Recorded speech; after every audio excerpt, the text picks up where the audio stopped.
They said the Alpha King hadn't moved in 43 days. They said the best healers in 4 kingdoms had tried and failed. That whatever curse had swallowed him whole was pulling him somewhere the living couldn't follow. They were still saying it the night my 6-year-old twins slipped past 3 locked doors, walked to his bedside, and did something nobody could explain. He didn't just wake up. He turned his head, breathed in, and said, with the certainty of a man who had been waiting, "I know this scent. I know these children." What he didn't say, what he had no way of knowing yet, was that recognizing them meant recognizing me, and that recognizing me was going to unravel everything both of us had spent years trying to bury. Chapter 1. 43 days of nothing. Then my children walked in. The rule in the palace was simple. You did not go near the east corridor after nightfall. You did not linger near the sealed double doors at the end of it. You did not ask questions about the room behind those doors, about the man lying still inside it, about the healers who rotated in and out every 6 hours with quieter faces each time. You kept your head down. You did your work. You went home. I had followed that rule for 3 years without difficulty. I was a laundress. I washed the royal linens, pressed the chamber curtains, and folded the king's bedsheets with the same careful hands every week. I was nobody. I had worked very hard to be nobody. Tonight I had broken the first rule before my shift even started, because I had brought my children. Kale and Ren were 6. They knew how to be quiet when it mattered. I had taught them that before I taught them anything else. They knew how to make themselves small, how to stay where they were put, how to look at the floor when adults passed. I had stationed them on the bench outside the linen room with a bread roll each and strict instructions. Do not move. Do not speak to anyone. Do not touch anything. I had been gone 11 minutes.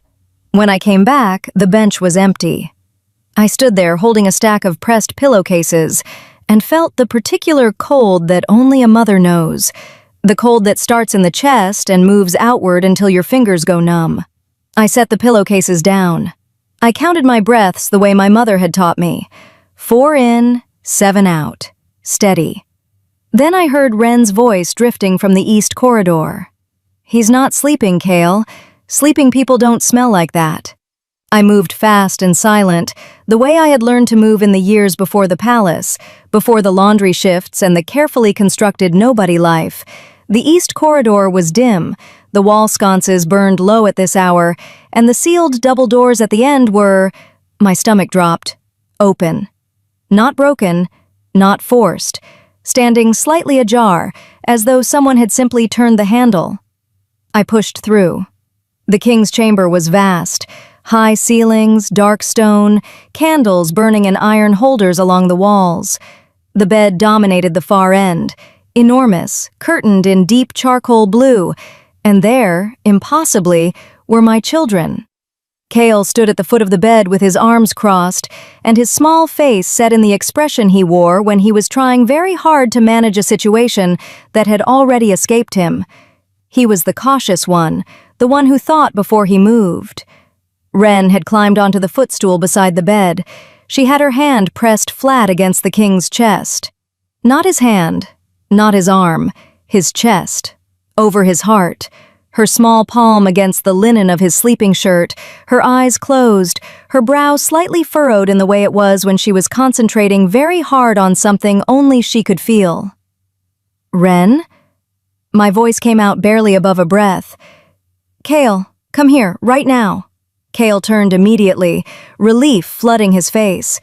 Ren didn't move. "Mama." Her voice was soft, distant, the way it got when she was deep in something. "He's so lonely. It's the loudest thing I've ever felt from anyone. Louder than anything. Ren, we need to...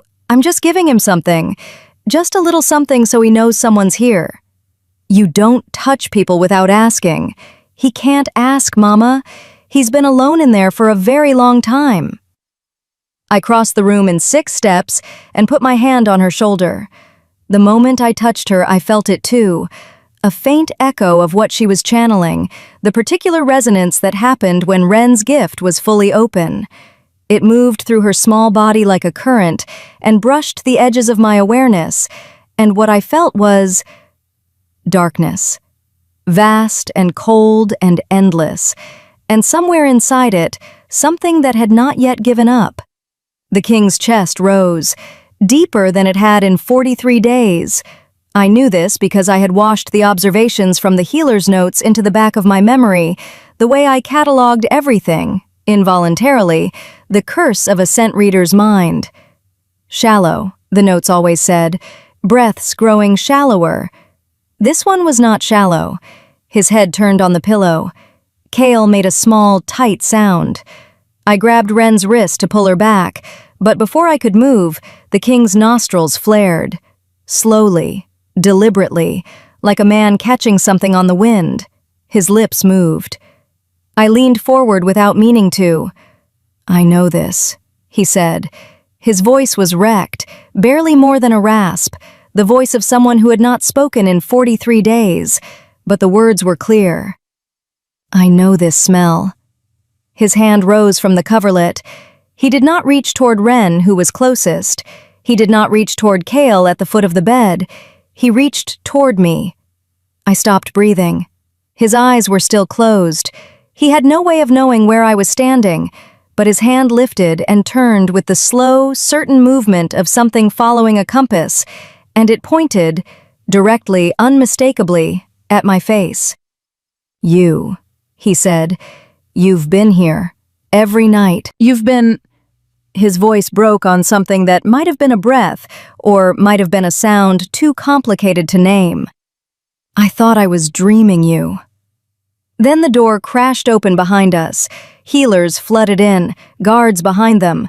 Someone shouted for water, someone else shouted for the royal physician, someone was already reaching for Wren, and I pulled her off the footstool and into my arms before the hand could close around her. I pressed her against my chest and grabbed Kale's collar and hauled him close. The room became chaos. In the center of it, on the bed, the Alpha King Kalen Reed lay with his eyes still closed and his hand still raised and a single line carved between his brows. Not pain, not confusion, but the expression of a man solving something, working something out. The head healer, a silver-haired woman named Pauline, reached him first. She pressed 2 fingers to his pulse point and made a sound I had never heard from her before in 3 years of palace work, a sound like relief so large it had nowhere to go. "His pulse," she said, to no one, to everyone. "His pulse is—" She pressed harder, as though she didn't trust it. "Someone send for Lord Holman. Now, go." The room erupted again. I used the chaos the way I always used chaos, to become invisible. I pulled the twins toward the wall, then toward the door, calculating the fastest path out of this room, down the corridor, back to the linen storage where I could claim I had never been here, had heard nothing, knew nothing. Kale's hand found mine. "Mama." His voice was very small and very serious. When I was standing at the foot of the bed, I put my hands on the frame, the way I do. The way he did, pressing his palms to surfaces, reading the emotional residue left behind by everyone who had ever touched them. "Mama, someone cursed him on purpose. I felt them. They've been inside this palace a long time." He paused. "And they're still here." I looked down at my son's serious dark eyes. Then I looked back at the bed, where Pauline was speaking rapidly to the king, where his hand had finally lowered back to the coverlet, where the room was full of people who would have questions tomorrow that I could not afford to answer. I picked Kale up. I held Wren tighter. We did not make it to the door. "You." The voice cut through the noise like a blade, quiet but carrying. I turned. Lord Dave Holman stood in the doorway. The king's senior advisor was a tall man, lean through the shoulders, with the stillness of someone who had held a kingdom together through crisis before and knew exactly how to walk into a room that was falling apart. His eyes found me immediately. Not the healers, not the guards, me. "You're one of the laundresses," he said, not a question. "Yes, my lord." "And those are your children?" "Yes, my lord, I'm sorry. They wandered. I was trying to—" "They walked through a triple-locked door," Holman said, "that has not opened once in 43 days. He looked at the twins with an expression I could not read, then back at me. "What are their names?" I held them tighter. "Kale," I said, "and Ren." Holman was quiet for a moment. Behind him, Pauline was saying something urgent that I couldn't make out over the blood rushing in my ears. "You'll be given rooms in the palace tonight," Holman said. "You and the children. For your own safety and for questioning tomorrow." His tone left no room for argument. "I'll have someone show you up." I nodded. I performed gratitude with my face, but as he turned away, Ren pressed her mouth to my ear. "Mama," she whispered, "that man has something that doesn't belong to him. I can feel it when he looks at us. Something he's been holding a long time." She paused. "It feels like it should belong to you." Chapter 2. What it costs to be nobody on purpose. The rooms they gave us were on the 3rd floor of the East Wing. Ren cataloged everything the moment we walked in: the wardrobe with its brass handles, the wash basin with soap that smelled like lavender instead of the lye block we used at home, the window with its view of the inner courtyard where torches burned in iron brackets along the garden walls. She pressed her nose to the glass and fogged it with her breath and said, "It smells safe here, Mama," with the simple certainty of a child reporting the weather. Kale sat on the edge of the bed and said nothing. He was doing the thing he did after he'd read something heavy, holding himself still, letting the residue settle. I had learned not to push him when he was like this. It came out when it was ready. I checked the door. 1 lock, on the inside. Good. I checked the window. 3rd floor, 15 feet to the courtyard stones below. Not good, but survivable if it came to that. I noted the drain pipe running along the outer wall 3 feet to the left. Better. I had been calculating exits since before the twins could walk. It was not something I thought about consciously anymore. It was just something my eyes did when I entered a room. "Mama." Ren had turned from the window. "You're doing the checking thing." "I'm just looking." "You always say that." "Then you already knew the answer." She considered this, accepted it, and climbed onto the bed beside her brother. Kale leaned into her automatically, the way they always gravitated toward each other in uncertain spaces, 2 halves of something that thought better together. I sat in the chair by the window and tried to think. 3 years. I had kept us invisible for 3 years in this palace, which was itself the tail end of 6 years of running, hiding, and rebuilding after I had fled the eastern provinces with 2 newborns strapped to my chest and my mother's last gift, a small leather satchel of suppressant tonic pressed into my hands at a crossroads in the dark. My mother had pressed her forehead to mine and said, "Keep them quiet and keep them moving, and don't stop until you're somewhere nobody knows your real name." She was gone a week later. I told people she died of a fever. That was easier than the truth, which was that I was fairly certain she had been found by the man I was running from, and that the fever story was something she would have wanted me to say, because she had always been practical about the kind of things that broke your heart.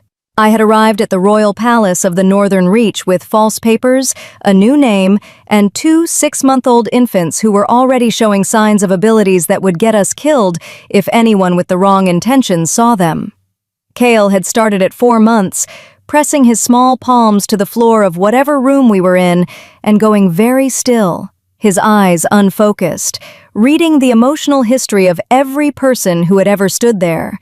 He couldn't explain it then. He could barely speak, but I could see it happening, the way his face moved through expressions that were not his own. Ren came into her gift at 5 months. She cried less than most babies, not because she was easy, but because when she was distressed, she pushed the feeling outward, and whatever was near her, me, her brother, once a cart horse that had been stamping and frothing in the market street, went calm. The horse had stopped mid-stamp and stood blinking in the road like it had forgotten what it was upset about. I understood then what I was carrying. Scent weavers were spoken of in the old texts, the way people speak of things they're not sure ever really existed. A bloodline gift, passed matrilineally, surfacing in 1 child per generation at most. My mother had it, her mother before her, the ability to encode living memory into scent, To press a feeling, a voice, an image so precise it played like a waking dream directly into the mind of whoever breathed it in. I had used mine carefully and almost never. In this palace, I used it only once a week, folding a faint calm into the king's bedsheets, not because anyone asked me to, but because I had learned in my first month here that the sheets went directly to the king's chamber, and something in me, the part that couldn't turn its gift off even when it tried, encoded a quiet steadiness into the fabric every time my hands pressed the linen flat. It was involuntary, like humming. I hadn't realized I was doing it until the third week, and by then it was habit. I had never imagined he was breathing it. I had never imagined it was keeping him tethered to something. "Mama." Cale's voice came from the bed, quiet and deliberate. He was ready. The thing I felt in the bed frame. I looked at him. "It was old," he said. "The curse. Whoever made it planned it for a long time. It's not like when someone loses their temper and breaks something by accident. It's like..." He searched for the right shape of it. "Like when you're very cold for a very long time and it gets into the stone of a room. That kind of old." He pressed his lips together. "And there were two people's hands on it. The frame. The curse came from two people working together." I kept my face still. "Two people," I said. "One of them has been in that room recently. The residue was still warm." He looked at his hands, then up at me.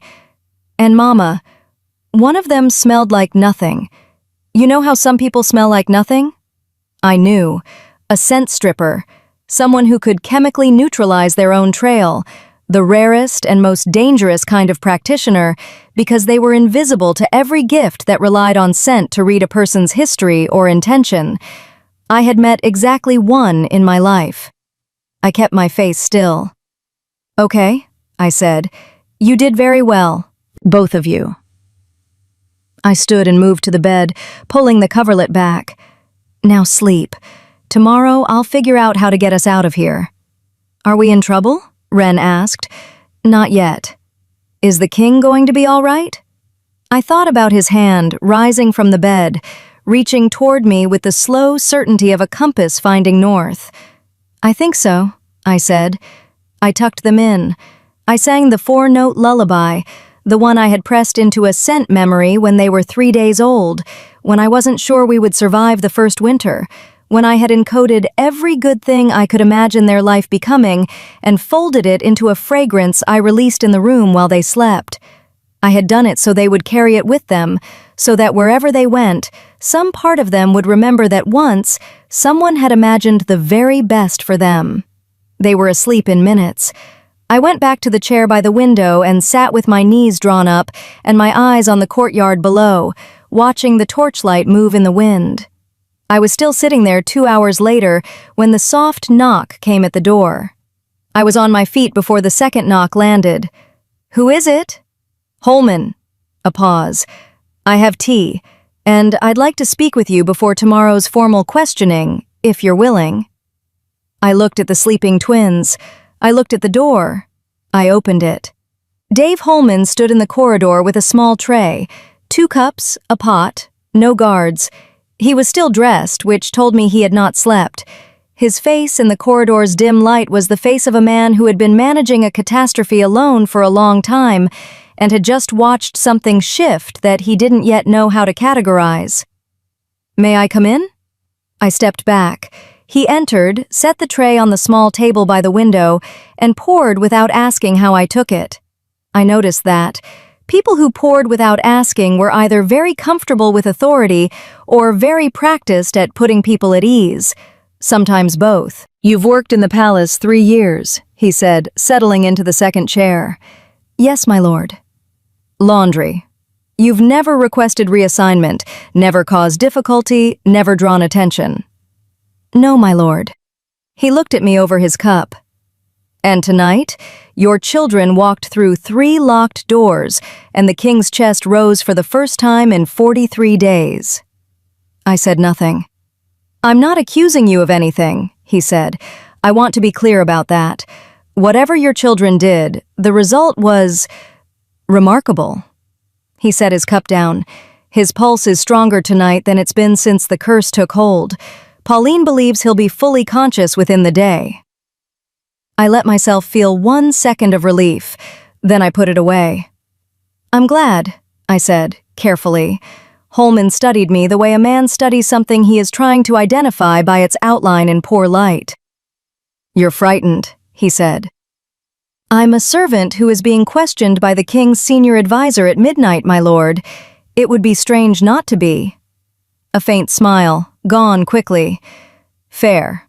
He stood, smoothing his coat. I'll let you sleep. The formal questioning will be mid-morning, after the king has had time to stabilize. He moved toward the door, then paused with his hand on the frame. Your children are remarkable, Nara. Whatever gifts they carry, and I suspect you know exactly what gifts those are, they use them tonight to pull a man back from somewhere the rest of us couldn't reach. He looked at me directly. That's worth protecting. He left. I stood in the center of the room and read the air where he had been. My gift was not something I could turn off.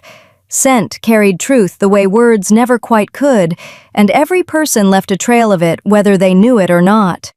Holman's trail was complex. Genuine care layered over something older, a low note I couldn't place, like the smell of a room where a fire had been put out a long time ago. Not dangerous, but not entirely clean either. I filed it away. I went back to the chair. I did not sleep. Chapter 3. He recognized their scent, and then he said mine. Kalen Reed opened his eyes at 7:30 in the morning. I knew the exact moment it happened because the corridor outside our room erupted, running feet, voices pitched high with something between shock and relief, someone calling for Pauline, someone else calling for Holman. Wren sat up in bed with her eyes already wide, reading the emotional weather of the palace the way she always did before she was fully awake. He's awake, she said, simply, as if reporting sunrise. Kale was already pulling on his boots. No, I said. They both looked at me. We stay here. We wait. We do not go anywhere near that room. Kale opened his mouth. No, I said again, quietly, finally. He closed his mouth. He understood the tone. We had a system, the three of us. There were discussions and there were decisions, and the difference between them lived entirely in how still my face went when I spoke. This was a decision. We ate the breakfast that arrived on a tray. Bread, soft cheese, a pot of something warm and sweet that Wren decided was the best thing she had ever tasted, and Kale ate methodically without commenting on. I watched the door. I listened to the corridor settle from chaos into the particular busy hum of a palace reorienting itself around a changed fact. The king was awake. 43 days, and now he was awake. I told myself it had nothing to do with me. I told myself the twins had simply been the last in a long line of attempts, the straw that broke the curse's hold, coincidence and timing and nothing more. I told myself the hand rising from the bed had been involuntary muscle movement. I told myself he had not said, I know this smell, with the certainty of a man reading a compass. I was still telling myself these things when Holman's assistant knocked at our door at 9:30 and said the king was asking to see the children. The children, not me. I dressed Kale and Wren in the cleanest things we had, which was not saying much, but I smoothed every wrinkle I could find and made them both wash their faces twice. Wren complained, Kale submitted. I braided Wren's hair back from her face with the particular tightness that meant, stay tidy and do not embarrass us, and she accepted this without argument, which told me she understood the stakes better than she was letting on. Holman's assistant led us down 2 corridors and through a smaller door than I expected, not the grand entrance to the king's chamber, but a side passage that opened into a sitting room attached to it. The room was bright with morning light, simply furnished, a fire going in the grate. It smelled of wood smoke and the particular astringent herb the healers burned to clear infection from the air. And underneath that, something else. Something warm and complex that my gift caught before my conscious mind could stop it. Like a deep forest after rain. Like something ancient and unbothered by weather. I pulled my gift back, firmly. Pauline was there, standing near the window with her arms folded, and the expression of a woman who had already argued against this meeting and lost. 2 guards stood near the inner door. Holman was to the left of the fireplace, and through the inner door, sitting up in the large bed with a blanket across his lap and a cup of something steaming in his hands, was Kaelin Reed. I had seen the king before, at a distance, before the curse, in the way palace staff sees royalty, a shape moving through a space that briefly occupied the same air as you before passing on. I had thought him severe. The sharp jaw, the dark hair, the particular stillness of someone accustomed to rooms going quiet when he entered. He was still severe. 43 days of a curse had carved him leaner, left shadows under his eyes, and a gauntness along his cheekbones that hadn't been there before. But his eyes, when they moved to the doorway and found us, were clear.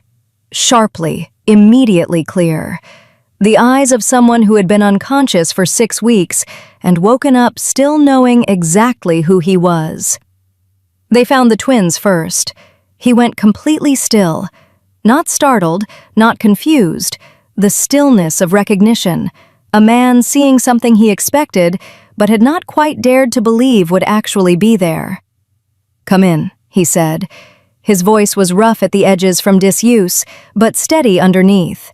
He looked at Kael, then at Ren, with the particular focused attention of someone cataloging something important. "Both of you. It's all right." Ren went without hesitation. This did not surprise me. Ren had never met a person she was afraid to walk toward. Kael followed, slower, reading the room with every step. I could tell by the slight lag in his movement, the way his eyes tracked slightly downward as he walked, feeling the emotional residue in the floor. I stayed in the doorway. Kaelin looked at Ren for a long moment. Then he said, quietly and with complete certainty, "You push feeling outward." Ren's eyes went wide. "How did you know that?" "Because last night something reached me in the dark, something that felt like..." He paused, choosing the word carefully. "Like a hand. Like someone putting their hand in mine and refusing to let go." He looked at her small face. "That was you." Ren nodded slowly. "You were so alone in there." Something moved across his face. Gone quickly, but I caught it. The expression of a man hit somewhere he hadn't braced for. "Yes," he said. "I was." He shifted his gaze to Kael. "And you read emotional residue through contact." Kael's chin lifted slightly. He was deciding whether to be impressed or suspicious that this stranger knew. He landed on cautious. "Yes." "What did you feel in my bed frame?" The room went very quiet. Pauline's head turned sharply. Holman straightened. Kael looked at me. I gave him the smallest nod. "A curse," he said. "An old one, made by 2 people together. One of them has been inside this palace recently." He paused. "One of them smells like nothing." Kaelin's jaw tightened. He set his cup down slowly. "You're certain? 2 people?" "Yes." Something passed between Kaelin and Holman. Fast, weighted, the communication of 2 people who had worked together long enough to have a shorthand. Holman's expression shifted in a way I filed away without understanding yet. Then Kaelin looked past the twins. He looked at me. I had been standing in the doorway trying to be the wall, trying to be furniture, trying to be the nobody I had spent 3 years constructing with such care. He looked at me the way you look at something you have been trying to remember the shape of for a very long time. "You've been washing my sheets," he said. My chest went very tight. "Yes, Your Majesty, it's my assignment." "For how long?" 3 years. He was quiet for a moment. The fire crackled. Outside in the corridor, someone walked past quickly and was gone. "I have been breathing your memory into my lungs every night for 3 years, he said. Not an accusation, not a declaration. The careful, precise statement of a man reporting something factual that happened to be extraordinary. Scent weaving doesn't transfer passively unless the weaver puts something into the fabric deliberately. His eyes stayed on mine.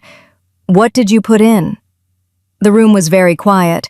I could feel Pauline looking at me, Holman looking at me, the twins looking at me with the particular attention of children watching their parent navigate something they don't fully understand, but know is important. Calm, I said. It came out steadier than I felt. I encode a calm into the fabric when I press the sheets. It's involuntary. I don't always realize I'm doing it. And underneath the calm, I said nothing. There is always a bass note, he said. Scent weavers can't help it. The calm sits on top of something. The something is the truth. He leaned forward slightly and I caught it again. That warm, deep scent underneath the herbs and wood smoke. The forest after rain thing that my gift wanted to read and that I kept pulling it back from. What is the bass note, Nara? My name in his mouth was a different shape than I expected, like he had been practicing the weight of it. How do you know my name? I said. Because it's in the linen. Simply, factually. Not the word, the feeling of it. The feeling of a name you don't let yourself use anymore. I've been breathing that particular grief for 3 years and I know its shape better than I know my own. He held my gaze. What is the bass note? I looked at my children. Ren was watching me with her head tilted, the way she watched things she was trying to understand. Kale had his arms crossed and his face set in the serious expression that meant he was already 3 steps ahead of this conversation and was waiting to see if I would catch up. I looked back at Kalen Reed, sitting lean and sharp-eyed in his sickbed, asking me a question I had not answered honestly in 6 years. Hope, I said. The bass note is hope. I encode it without meaning to. It's what's underneath everything I weave. I paused. I haven't decided yet whether that embarrasses me. He looked at me for a long moment. It shouldn't, he said quietly. It kept me alive. The silence that followed was the kind that changes the air pressure of a room.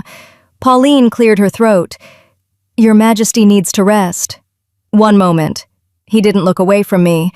I'd like you to stay in the palace. Not as a servant, as a guest.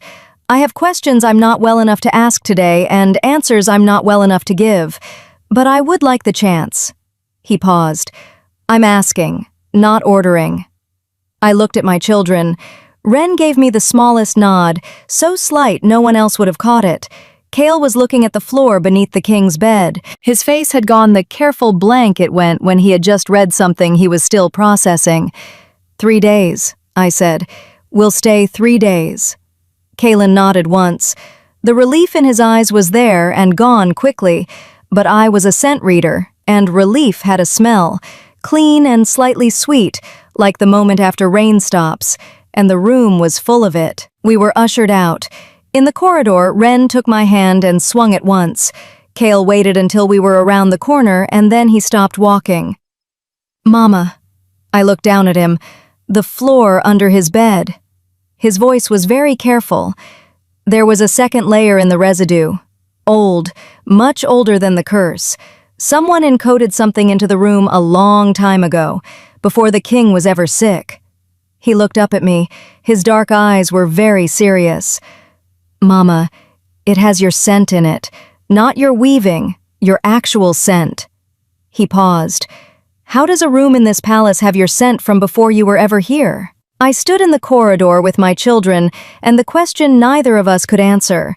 And somewhere behind us, through 2 closed doors, I heard Kalen say something to Holman in a low, urgent voice, too muffled to make out the words. But the tone was the tone of a man who had just found the beginning of something he had been looking for without knowing what it was called. Chapter 4. What the Linens Told Him. Holman came for me alone that afternoon. Not the twins, just me. A young palace attendant arrived at our door and said the children were invited to spend the afternoon in the East Garden with 2 of the younger kitchen staff who had apparently volunteered to supervise them. Ren accepted this immediately, already pulling on her coat. Kale looked at me for confirmation. I crouched down to his level. Stay in the garden, I said quietly. Don't read anyone unless you have to. Don't let Ren push feeling at anyone without permission. I held his gaze. And if anything feels wrong, not uncomfortable, not strange, but wrong, you come inside immediately. You understand the difference. He nodded. He did understand the difference. I had taught it to him at age 4, the same way my mother had taught me, that discomfort was life, and strangeness was interesting, but wrong had a particular cold weight to it that sat differently in the chest. He had never once misidentified it. I watched them cross the courtyard from the window before I followed the attendant. Holman met me not in a formal room, but in a small study 2 doors down from the king's chamber. Bookshelves floor to ceiling, a desk buried under maps and correspondence, 2 chairs angled toward a cold fireplace. He gestured to one chair and took the other, and did not offer tea this time, which told me this was a different kind of conversation than last night. "The king would like to speak with you privately this evening," he said. "Before that, I'd like to speak with you myself." "All right." He looked at me with the careful, measuring attention I was beginning to understand was simply how he inhabited a room. "How much do you know about scent weavers?" "Enough. Humor me." I sat with my hands folded in my lap and told him what I knew, what my mother had told me, what I had pieced together myself in the years of hiding. That scent weavers were extraordinarily rare, born perhaps once per generation in a matrilineal line. That the gift encoded living memory into fragrance, not metaphorically but literally, a full sensory experience transferred directly through breath. That a skilled weaver could leave a message so precise, so layered with emotional truth, that the recipient experienced it like a waking dream. That you could not lie in a scent weave. The gift stripped deception out of the process the way a filter strips sediment from water. Whatever you encoded was true, whether you meant to reveal it or not. Holman listened without interrupting. When I finished, he said, "The king has been aware of scent weavers since he was a boy. His grandmother was a scent archivist, not a weaver herself, but a scholar of the gift. She spent 40 years documenting bloodlines, abilities, the history of what weavers had done and what had been done to them." He paused. "She is the reason he recognized what you are the moment he breathed the residue in the room. He recognized it through a curse. The curse suppressed almost everything, his motor function, his consciousness, his ability to communicate. But scent perception in a bonded alpha operates below the level of conscious thought. It's physiological before it's cognitive." Holman's voice was precise, academic, the voice of a man reciting something he had studied. He couldn't move, he couldn't speak, but he could breathe. And every night for 3 years he breathed what you put into those linens. I looked at the cold fireplace. "What did he tell you?" I said. "About what he experienced?" Holman was quiet for a moment. He said it was like being underwater in the dark, completely alone, completely unable to move toward the surface, and every night something reached him, not enough to pull him up, but enough to keep him from sinking further. He looked at me steadily. He said it smelled like someone who had lost a great deal and was still somehow choosing to believe in something. He said it was the most honest thing he had ever breathed. I said nothing. He also said, Holman continued more carefully now, that underneath the calm and the hope there was something else, a specific grief, the grief of a name not used, a life set aside. He paused. He said it smelled like someone who had been waiting for something to be over for so long that they had stopped thinking of it as waiting and started thinking of it as just existing. The fire was cold, but I felt very warm. He had no right to know all that, I said. No, Holman agreed. He didn't. He knows that. A beat. He wanted me to tell you that before you went in, that he knows he has held knowledge of you that you didn't choose to give him, and that he understands if that makes this conversation difficult. I looked at Holman's face and read his scent without meaning to, the same complex layering from last night, the genuine care on top, the low note beneath it that I still couldn't fully place, not dangerous, but something old and unresolved sitting in it like a stone at the bottom of a clear river, visible but unmoved. "What aren't you telling me?" I said. His eyes sharpened slightly. "I'm sorry?" "Your scent. There's something underneath it, something you've been carrying a long time." I held his gaze. "I'm not accusing you of anything, but I am telling you I can read it, and it has the particular weight of something you haven't decided yet whether to say." A long pause. "You're more skilled than I expected," he said quietly. "My mother was better." He nodded slowly. Then he stood. "The king will see you at 6. The twins are welcome to eat in the kitchen with the staff tonight. They'll be well looked after." He moved toward the door, then stopped with his hand on the frame. Exactly as he had last night. I was beginning to think this was where he did his thinking. In doorways, on the threshold between rooms, in the space where leaving and staying were still both possible. "There is something," he said, without turning, "that I haven't told anyone, including the king." A pause that had weight to it. "I'm not yet certain it's mine to tell, but I'm becoming less certain I have the right to keep it." He left without explaining further. I sat in the chair for a long time after he was gone. Kalen was dressed when I arrived at 6, not formally, but properly. Dark clothes, simply cut, his hair pulled back from his face. He looked less like a man who had been unconscious for 43 days, and more like a man who had decided he was done being unconscious and was moving forward on that decision through sheer will. He was standing at the window when I entered. He turned when he heard the door. "Sit wherever you're comfortable," he said. I chose the chair farthest from the bed and closest to the door. He noticed. He didn't comment. He sat in the chair across from me, and there was a small table between us with a lamp burning low on it, and in that warm, unsteady light, I could see his face clearly for the first time without a crowd of healers and guards between us. He was younger than I had thought, or had been before the curse. The 43 days had aged something around his eyes that hadn't been there before. "I want to tell you what I know," he said, "and then I want to ask you something, and you don't have to answer if you're not ready." "All right." "Your base note is hope," he said, "but that's not all I know. I know you check every exit when you enter a room because the grief in your weaving has the particular pattern of someone who has needed exits urgently before. I know you love your children with something that goes beyond ordinary love. It has the quality of a decision made under pressure and kept every day since. I know you hum 4 notes when you work, and you don't realize you're doing it." He held my gaze steadily. "I know you are hiding from something, and I know whatever you're hiding from has a scent you never encoded directly, but its absence is in everything you weave, the way a missing tooth changes the shape of a smile." The lamp flickered between us. "You had no right to know any of that," I said. "No, I didn't."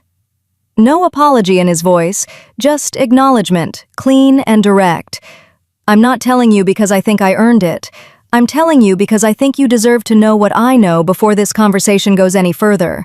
You shouldn't be walking into a room where someone already holds your history without knowing they hold it." I looked at him. "That's unexpectedly decent of you," I said. Something shifted in his expression. Not quite a smile, the shape a smile leaves behind when it doesn't fully surface. "Don't sound so surprised." "I'm not surprised. I'm recalibrating." This time it did reach his eyes, brief and real and gone quickly, but there. "The thing I want to ask you," he said, returning to the careful tone, "your children's abilities. The boy reads emotional residue. The girl projects feeling outward. Those are not random gifts. They are specific, paired, and extraordinarily rare." He leaned forward slightly. "Kale told me this morning that the floor under my bed carries a scent in its residue that belongs to you, from before you were ever in this palace." He held my gaze. "I think I know what that means, but I would rather hear it from you." The lamp burned between us. I made a decision. Not because I trusted him fully. Trust was something I had learned to rebuild slowly, in small pieces, the way you rebuild a wall after it has been knocked down. You did not hand someone all the stones at once, but I gave him one stone. "There are people," I said, "who hunt scent weavers and their children, who seek out the bloodline specifically for what can be extracted from it. I have been running from one of them for 6 years. I paused. "His name is Davin, and the reason Kale smelled my scent in the residue of a room I have never entered, I don't know yet, but I think you do." Kalen was very still. "Not completely," he said, "but I'm beginning to." He stood and moved to the window, his back to me for a moment, looking out at the courtyard where the torches burned. "My grandmother left me archives. I haven't read all of them. There are sections coded, requiring a specific scent key to open, which she apparently expected me to encounter naturally if the time was right." He turned back. "I think you might be the key, Nara. I think she expected you to come here." The cold moved through me slowly. "Your grandmother is dead," I said. "Yes, 7 years ago."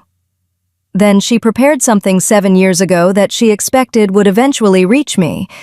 I held his gaze. "That means she knew about me before I knew about her, before I ran, before the twins were born."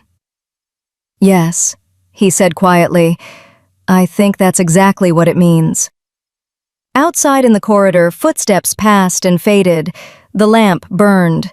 I thought about Holman in the doorway, carrying something he hadn't decided yet whether to say. I thought about Kale's face when he read the floor.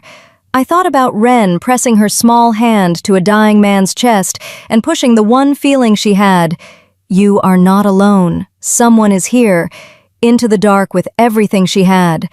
I thought about my mother at a crossroads in the dark, pressing a satchel into my hands, her forehead against mine.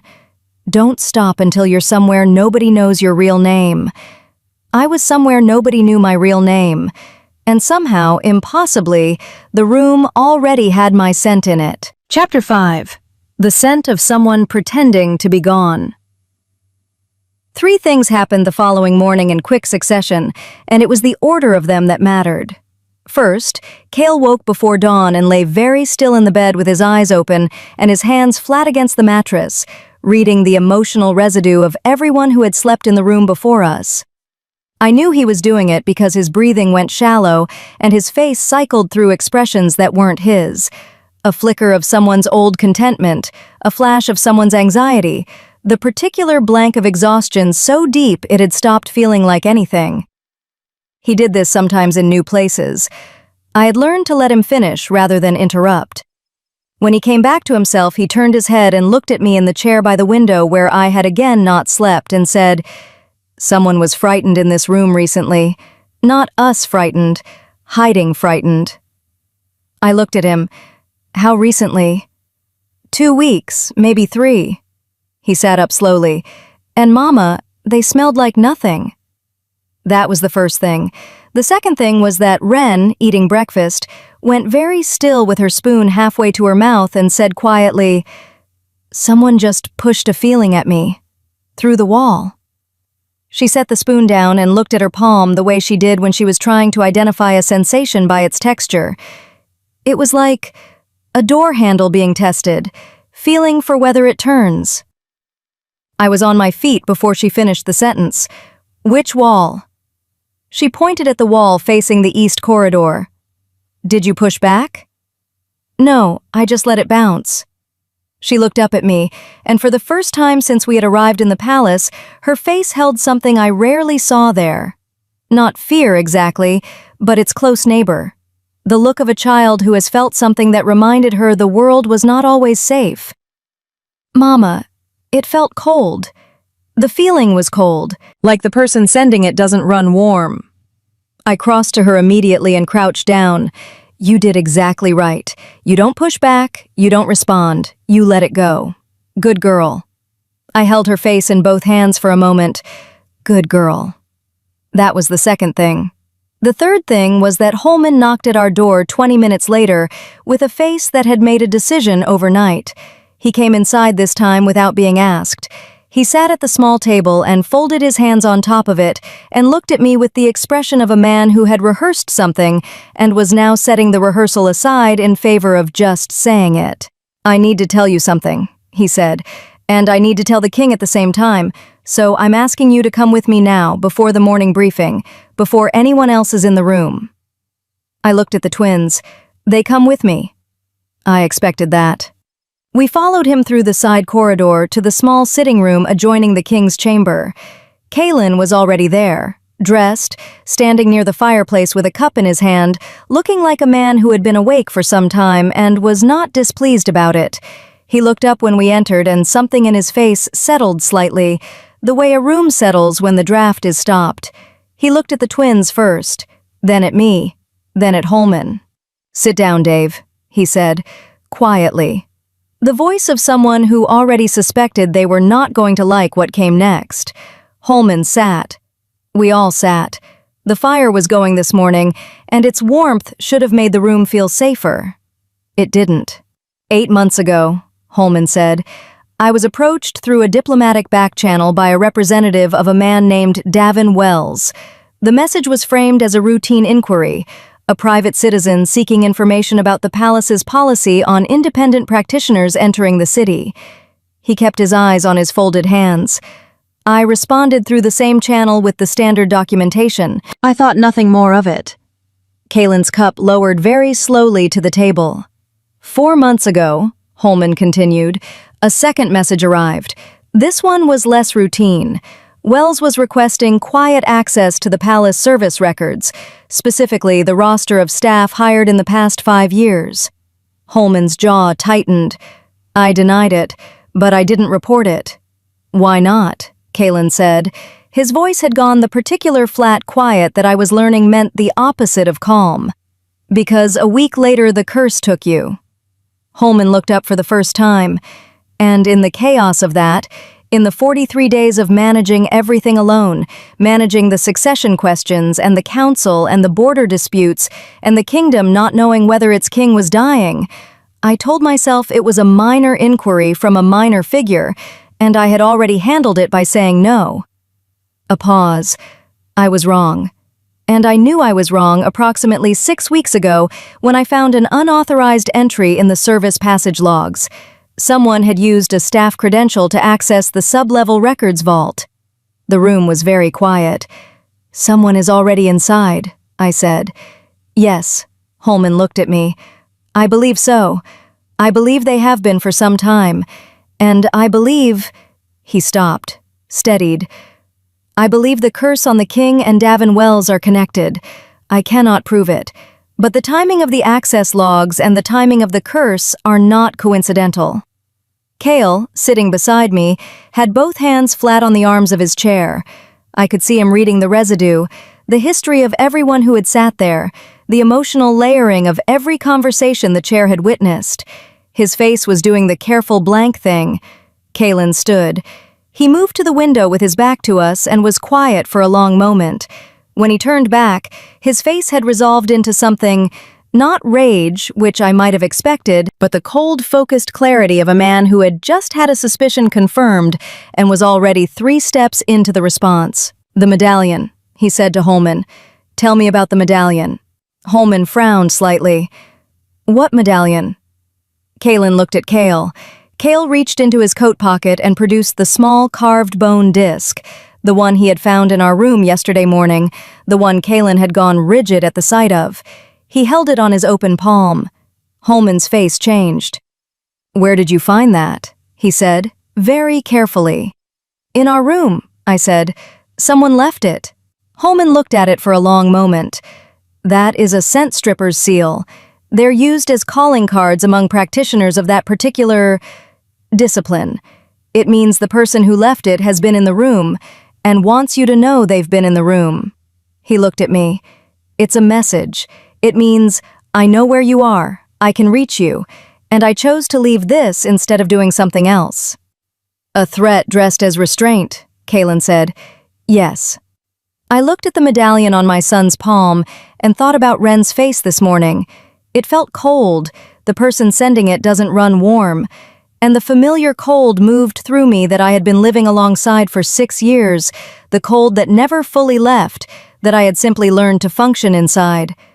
He's been here a week at least, I said, possibly longer. He left the medallion to tell me he found us before I found him. I looked at Kalen. This is what he does. He doesn't move immediately. He positions. He makes sure you know he has the advantage before he exercises it, because the fear is part of what he wants. You know him well, Kalen said. Not an accusation, an observation. I spent 2 years thinking I knew him and 6 years learning what I actually knew. I kept my voice level. He's patient. He's precise. And he will not leave without the twins. He won't reach the twins. You don't know. He won't reach them. Kaylin's voice was quiet, but it had something underneath it. Not a promise exactly, more like a fact being stated about the future with the confidence of someone who intended to make it true. He looked at Holman. I want every service credential issued in the past 3 months audited by tonight. I want the sub-level vault access log pulled and cross-referenced against shift records, and I want it done quietly. No announcements, no palace-wide search. If he knows we're looking, he'll move. Holman nodded and stood immediately. Dave. Kaylin stopped him at the door. His voice shifted, not softer exactly, but less formal. The voice of someone speaking to a person rather than an advisor. You should have told me about the contact 8 months ago. Yes, Holman said. I should have. We'll talk about that later. Yes. A pause. I know.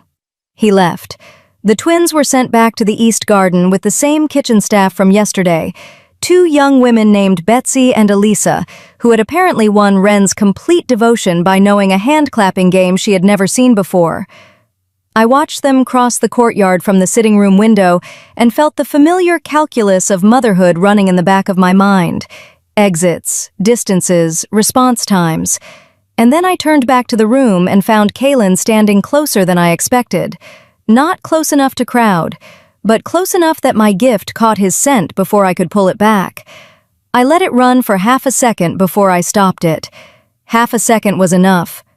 Underneath the wood smoke and the healer's herbs and the clean wool of his clothes, deep in the place where a person's scent told the truth regardless of what their face was doing, he carried something vast and still. The quiet of a man who had been alone in a position of responsibility for so long that the loneliness had stopped feeling like loneliness and started feeling like weather. Expected, unpleasant, simply the condition of the life. And underneath even that, something I had no name for. Something that my gift registered the way an eye registers a color it hasn't learned the word for yet. Warm and old and very specific.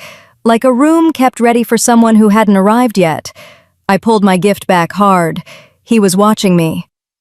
You just read me, he said, not accusatory, curious. I didn't mean to. What did you find? I looked at him for a moment. Something I don't have a word for yet. He accepted this without pushing. He moved to the small table and sat, and I sat across from him, and he looked at his hands for a moment before he spoke. I want to show you something, he said, but I need to ask you something first. He looked up. Davin Wells, how long has he had the scent stripping ability? As long as I knew him. He was born with it, I think, or trained into it very young. I paused. It's why I trusted him initially. Someone with no scent trail felt neutral, safe. I couldn't read anything threatening in him because I couldn't read anything at all.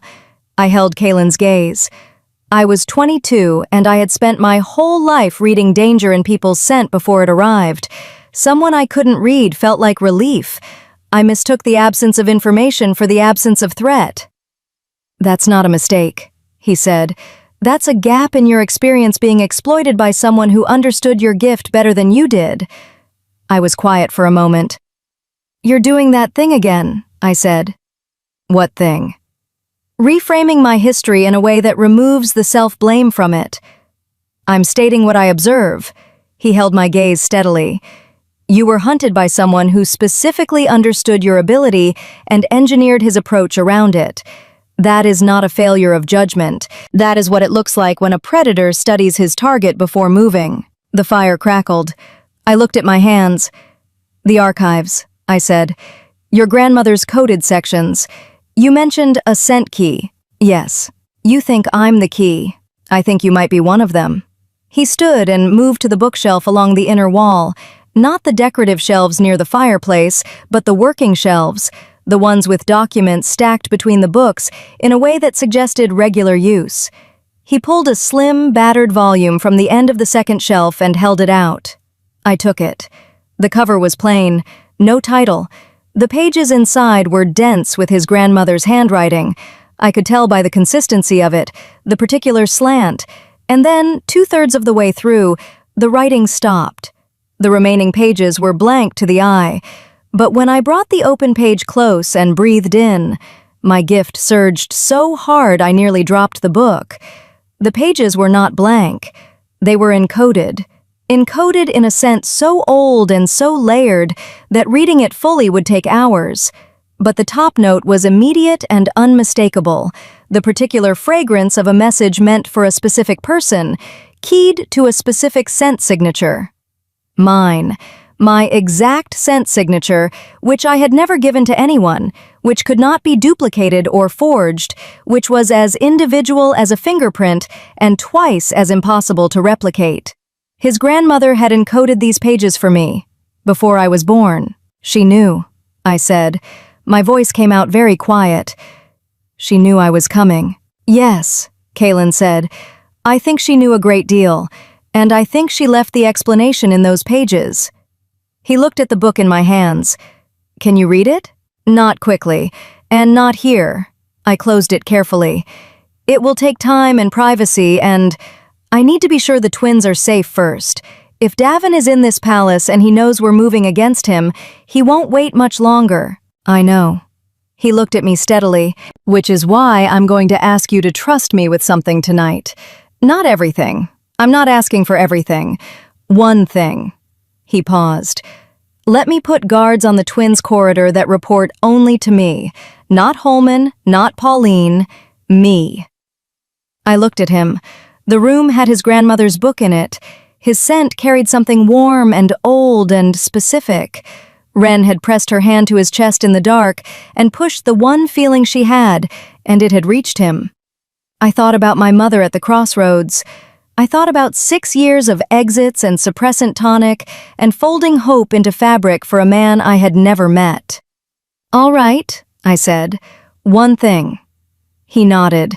And I noticed, because I noticed everything, that he let out a breath that had been held for some time. Outside, from the courtyard below, I heard Wren laugh at something, bright and sudden and completely unguarded, the way she laughed when she forgot to be careful. I held on to that sound for a moment. Then I opened the old book again and began to read. Chapter 6. What She Never Said Out Loud. The book took me 4 hours. I sat in the small sitting room with the door locked and the twins asleep in the adjoining room, and the lamp turned up as high as it would go, and I read every encoded page with my gift open fully for the first time in 6 years. Not the careful, controlled trickle I used in daily life, but the whole thing, unguarded, the way my mother had taught me before I learned that an open gift was also an open wound. It was like breathing a life. Iris Reed, Kaylin's grandmother, had been a scent archivist for 50 years. Not a weaver herself, as Holman had said, but something rarer in its own way. A scholar of the gift who had spent half a century documenting bloodlines, abilities, the history of what had been done to scent weavers, and what scent weavers had done in return. She had the kind of mind that held 40 years of information in precise order and could draw a line between a fact from the first decade and a fact from the last with a patience that made the connection look obvious in hindsight. The encoded pages were written to me directly, not to whom it may concern, not to the heir of this bloodline, to me, by name, my real name, the one I had shed at the crossroads in the dark, the one I had not spoken aloud since my mother pressed her forehead to mine for the last time. She wrote, "By the time you read this, you will have spent years believing you were running. I want you to understand that you were also arriving. These two things are not contradictions. They are the same journey described from different ends." I sat with that for a long time before I continued. What she had documented in careful, layered scent script was this. Davin Wells had not found me by accident. He had been directed to my mother's family by a network of collectors, practitioners who hunted gifted bloodlines for what could be extracted and sold. Scent weavers were among the most valuable, because a skilled weaver's encoded memory could be used as evidence, as persuasion, as a key to locked spaces, both physical and psychological. The network had been tracking my mother's line for 2 generations. My grandmother before her had been taken. My mother had escaped once, then hidden, then been found again when I was born. Because a newborn scent weaver left a signature in the air that a skilled collector could detect within a radius of 30 miles. Davin had been sent, not stumbled upon us, sent. He had spent 2 years building the relationship deliberately, and the voluntary bonding ritual had been planned from the beginning. Not because he wanted a mate, but because a bonded mate had no legal standing to remove children from a bonded home without the other mate's explicit release. It was a legal trap dressed as a relationship, and it had worked because he had studied my gift and understood that someone who couldn't read him would mistake the silence for safety. Iris had discovered this 8 years ago through her archival network. She had tried to send soldiers. The political complications had been exactly what Holman described: a private citizen in a sovereign territory, no formal complaint lodged, no legal mechanism for intervention without triggering a border incident that would have cost more lives than it saved. So she had done the only thing within her reach. She had commissioned a fate bond encoding and woven it into my bloodline scent, specifically into the base note signature that would be carried by any daughter born to my mother's line. The encoding would do nothing forcible. It would not compel or control. What it would do was ensure that if that daughter ever came within range of the bonded king, the recognition between them would be immediate, mutual, and impossible to fake or override with a false bond. It was designed as a legal shield. If I was ever taken, if Davin or anyone like him attempted to use a forced bond to claim legal rights, the true bond would surface and make the false one unenforceable under Crown law. A fated bond, once manifested and witnessed, superseded all other bonds without exception. No court in the 4 kingdoms could argue against it. She had not told Kaelin. She had written her reason plainly. A king told he has a fated mate will spend his life looking for her and shape his choices around finding her. I did not want that for him. I wanted him to find her freely, or not at all. The encoding ensures recognition. It does not ensure choice. Choice must always remain choice. This was protection for the girl, not a gift for the king, and I made it in that order deliberately. I sat in the lamplight with the book closed in my lap and looked at the far wall for a long time. She had protected me before I existed. She had built a door out of a legal framework and hidden it in my blood and never told either of us. And then she had died 7 years ago and left a coded book that only I could read in a room I wouldn't enter for another 4 years. The patience of it was staggering.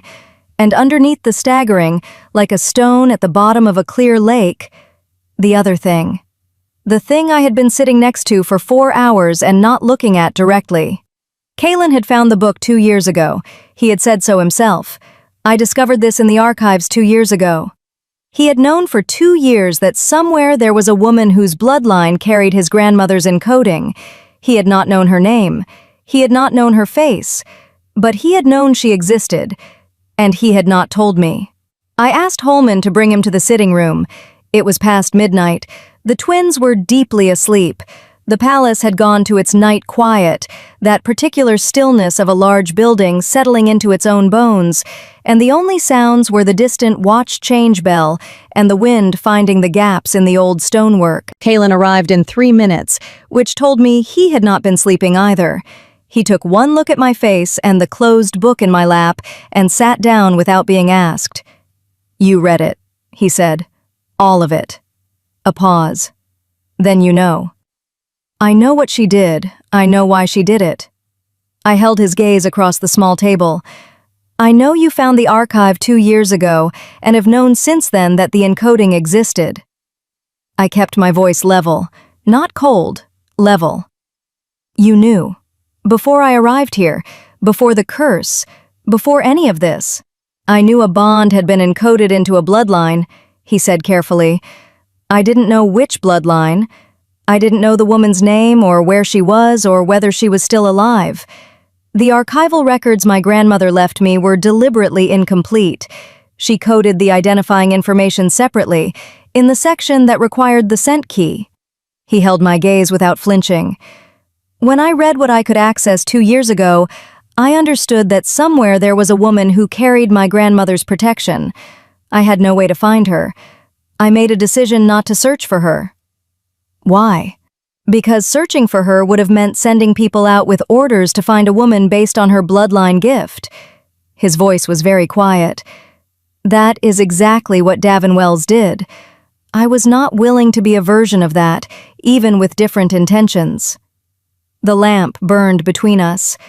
I looked at him for a long moment, reading his face the way I read everything, not just the surface, but the layers beneath it, the tells that couldn't be coached or controlled. His jaw was set. His hands were still on the table. His scent, which I was trying not to read and was reading anyway through the simple fact of being in a room with him, carried the particular quality of a man saying something true that he has been afraid to say. "She built this to protect me," I said, "not to give you something." "I know. She wrote that explicitly. It was for me first. She was right to write it that way, and she was right that it was in that order." He looked at his hands and then back up at me. "I want to be clear with you about something. The bond, whatever exists between us, whatever she encoded and whatever has developed in the 3 years I was breathing your memory, I am not going to use it as a claim. It is not a claim. It is a fact about our biology that we didn't choose, and biology is not consent." He held my gaze. "I told you I was asking, not ordering. I meant that about every part of this, including this." Something in my chest shifted. I had been braced for argument, for the particular verbal architecture men use to explain why something was actually fine, actually reasonable, actually for your own good.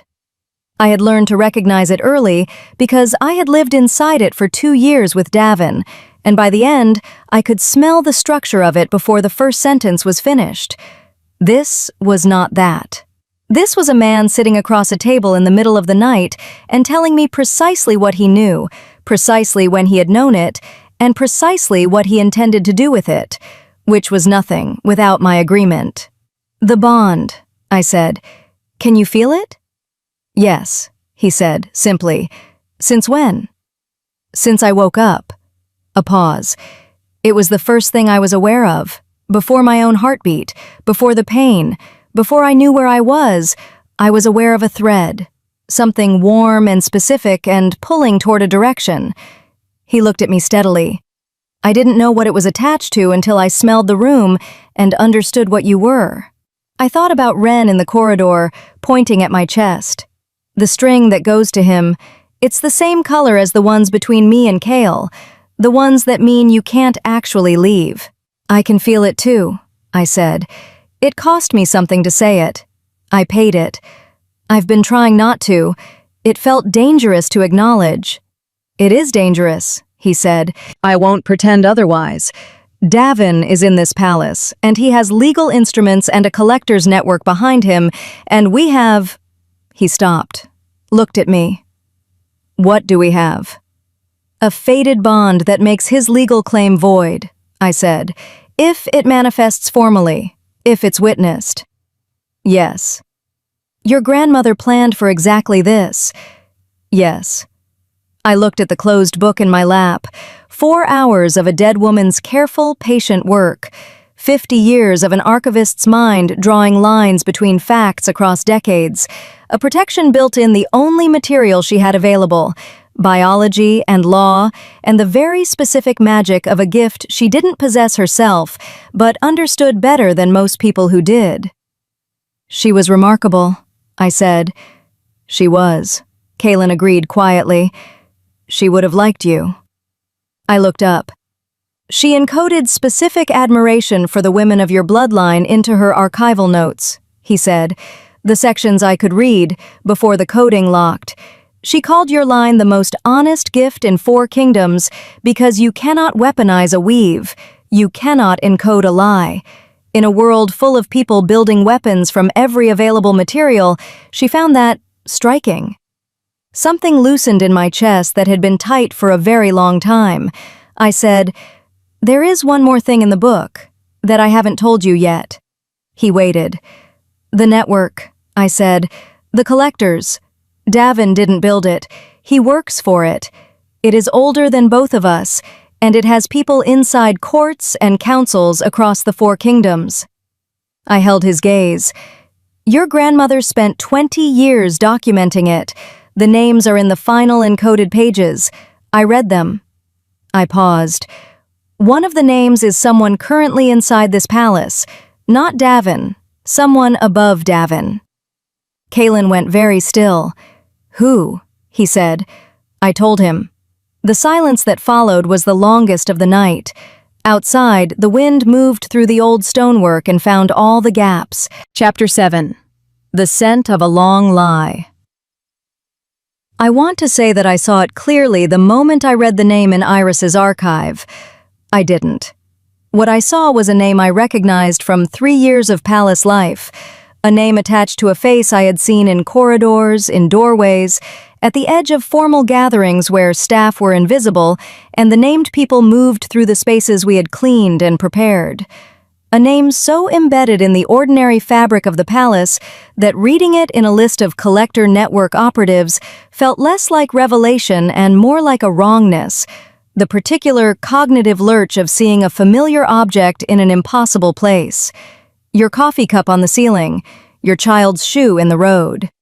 The name was Pauline Little, the head healer, the woman who had taken the king's pulse with trembling fingers the night he stirred, who had managed his care for 43 days with the focused devotion of someone who genuinely did not want him to die, who had looked at my twins with what I had read as professional caution, the wariness of a healer who understood rare gifts and their complications. I had read her scent a dozen times across 3 years of passing in corridors. I had found it complex but not dangerous. Genuine care layered over something older, something I had cataloged as personal grief, the residue that clings to people who have lost something they haven't finished mourning. I had been right about the grief. I had been wrong about what it was grieving. Kalen said nothing for a long time after I told him. Then he said, "How certain is the archive?" "Your grandmother was a scent archivist for 50 years, I said. The documentation is specific. Dates, transactions, the particular encoded signature she uses to mark confirmed identification." I paused. She was certain. When was Pauline recruited? 12 years ago, before you took the throne. He stood and moved to the window with his back to me, and I watched the line of his shoulders in the lamplight and understood that he was doing what people do when something they trusted has to be reclassified entirely. Going back through memory and re-examining every moment in its new light, which was necessary and terrible and could not be rushed. "She kept him alive," he said finally, not a question. "Yes, I believe so." I had been thinking about this for the last hour of reading. If Davin's goal was to harvest the twins' abilities, he needed them inside the palace. Inside the palace meant getting me here. Getting me here meant the king had to be alive and conscious and in a position to request my presence formally. I paused. A dead king is a chaos that doesn't serve the network's purposes. A cursed king who could be managed, kept alive, kept unconscious, kept stable enough to be useful as a mechanism for drawing the right people in, that served them very well. Kalen turned from the window. His face had resolved into the cold, focused clarity I had seen yesterday when Holman made his confession, the face of a man past shock and into response. "She's been managing the curse," he said, "not treating it." "Yes. She could have broken it at any point." "I think so, or at minimum she knew who to contact to break it." I held his gaze. The curse wasn't supposed to break when it did. Ren wasn't part of their plan. A 6-year-old pushing pure feeling through a closed door in the middle of the night. That wasn't something anyone anticipated. I paused. It broke their timeline. He was quiet for a moment. "She'll know her timeline is broken. She's had 2 days to observe us, to watch me wake up, to watch you and the children, to understand that whatever she and Davin planned is not proceeding as intended." He looked at me directly. "She'll move soon." "Yes." "Then we need to move first." He crossed to the door, opened it, and spoke quietly to someone in the corridor. Not a guard, I realized, but a young man I had seen near the king's chambers, who wore no uniform and carried no visible weapon, and had the particular quality of stillness that meant he was very good at what he did. Kaelin gave him 3 instructions in a low voice. The man nodded once and was gone. Kaelin closed the door and came back to the table. I've asked Wren to watch Pauline tonight, without her knowledge, and to ensure the twins' corridor has a second set of eyes she won't be aware of. He sat down. Tomorrow morning I'll confront her. Privately, here, with you present and Holman present. Not because I need witnesses to manage one healer, but because she deserves to have the confrontation done properly, and properly means in a room where everyone understands what is being said. I looked at him. You're going to give her the chance to explain herself? Yes. She conspired to keep you cursed for 43 days. Yes. He held my gaze. And I want to know why. Not for legal purposes. The archive is documentation enough for the courts. But I want to know what a woman who has worked in this palace for 20 years, who I have watched treat patients with genuine skill and genuine care, what that woman was told or given or threatened with that led her here. He paused. I won't be able to make sense of it without hearing it from her, and I find I need to make sense of it. I thought about what Iris had written, the most honest gift in 4 kingdoms, because you cannot weaponize a weave. I thought about Kaelin refusing to search for me because searching would have made him a version of what Davin was. I thought about him sitting across a table at midnight and telling me precisely what he knew, and precisely when he knew it, and precisely what he would not do with it without my agreement. I was recalibrating again. Pauline came at 8 the following morning at Kaelin's request. She arrived composed, professional, carrying her medical bag out of habit or performance. I couldn't tell which. She stopped when she saw me sitting in the corner chair, and her composure adjusted slightly, a fractional recalibration of the face, and I read her scent in the 3 seconds before she locked it down. Fear. Underneath that, something that had the particular texture of a grief that had been carried so long it had worn grooves. And underneath even that, buried very deep, almost below the range of my gift, something that might have been relief. The relief of someone approaching the end of a very long pretense. Your Majesty, she said, I wasn't aware this was to be a larger meeting. Sit down, Pauline, Kaelin said. She sat. Holman was there too, standing near the bookshelf with his arms at his sides, his face showing nothing. He had been told an hour ago. He had gone quiet in the way of a man reconfiguring something he thought he understood. Kaelin placed Iris's archive on the table between them. Pauline looked at it. Her face did not change, but her scent shifted, the fear deepening, the buried relief rising slightly, the grief unchanging.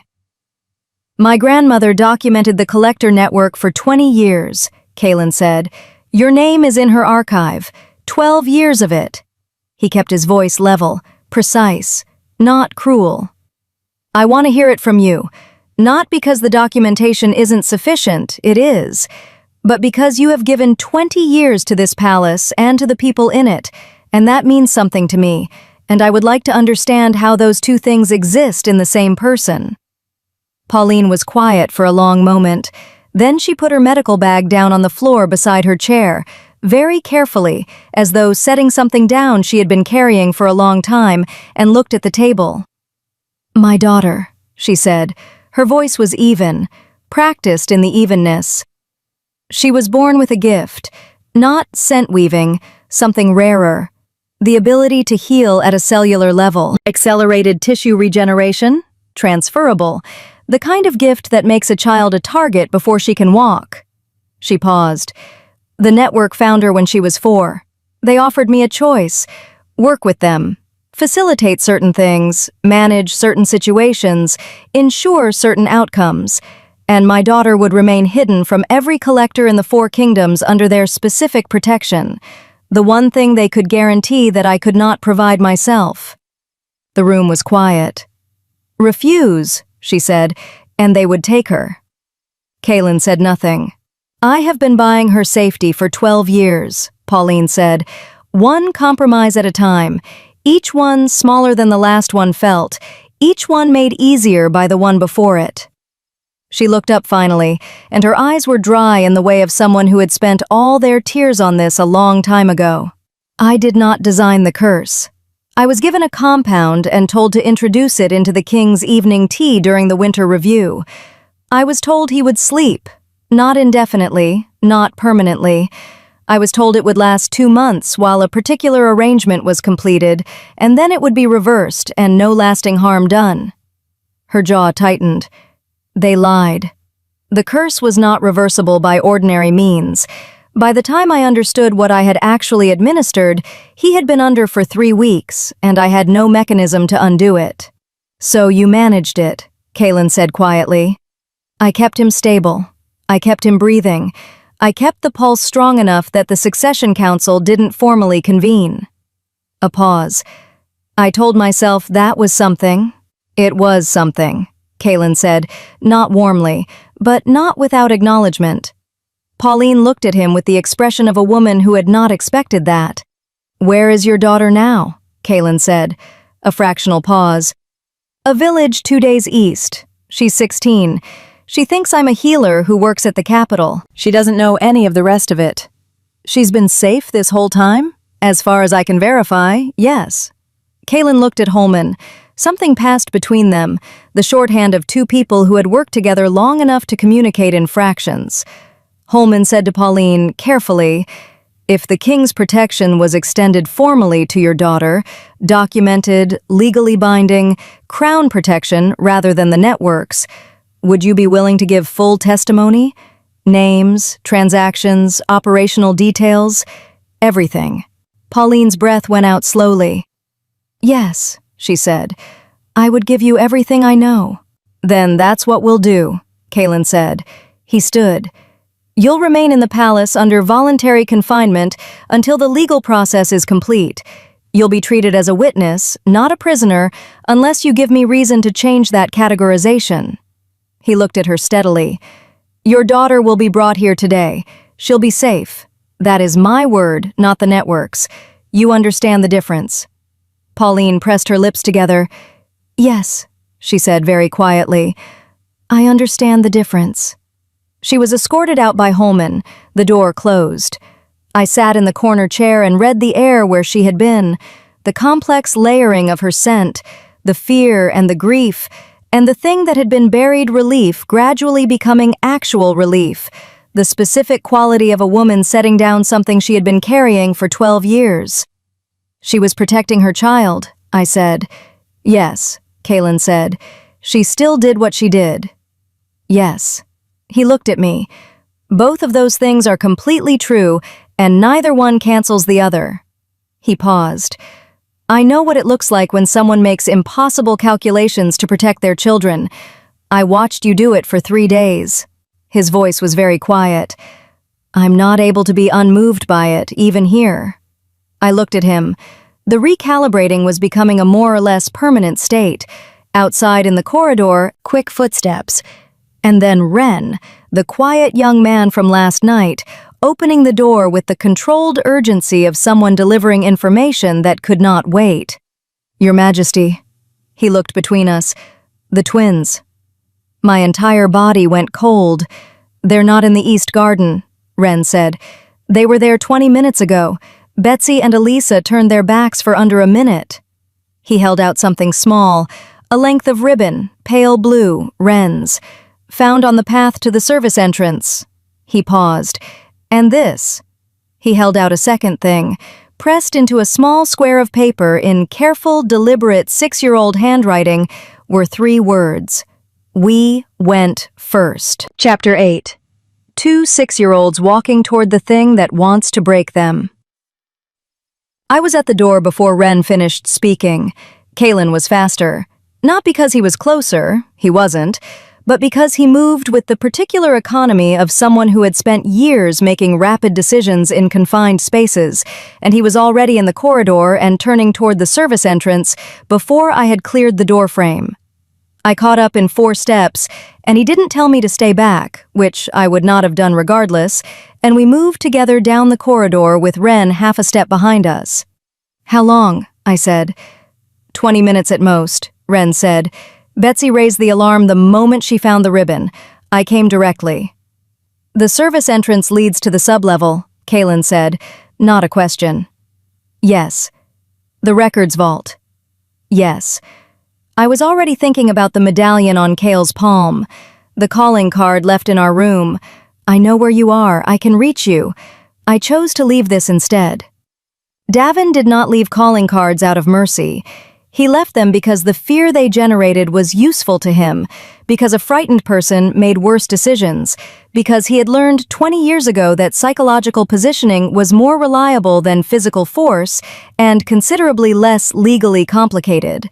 He had been positioning for weeks, and my children had walked toward him on purpose. We went first.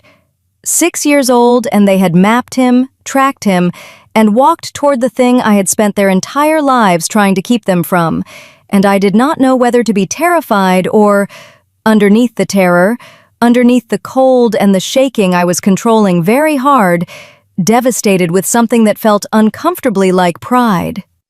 The service entrance was a narrow door set into the east wall, used by laundry staff and kitchen deliveries.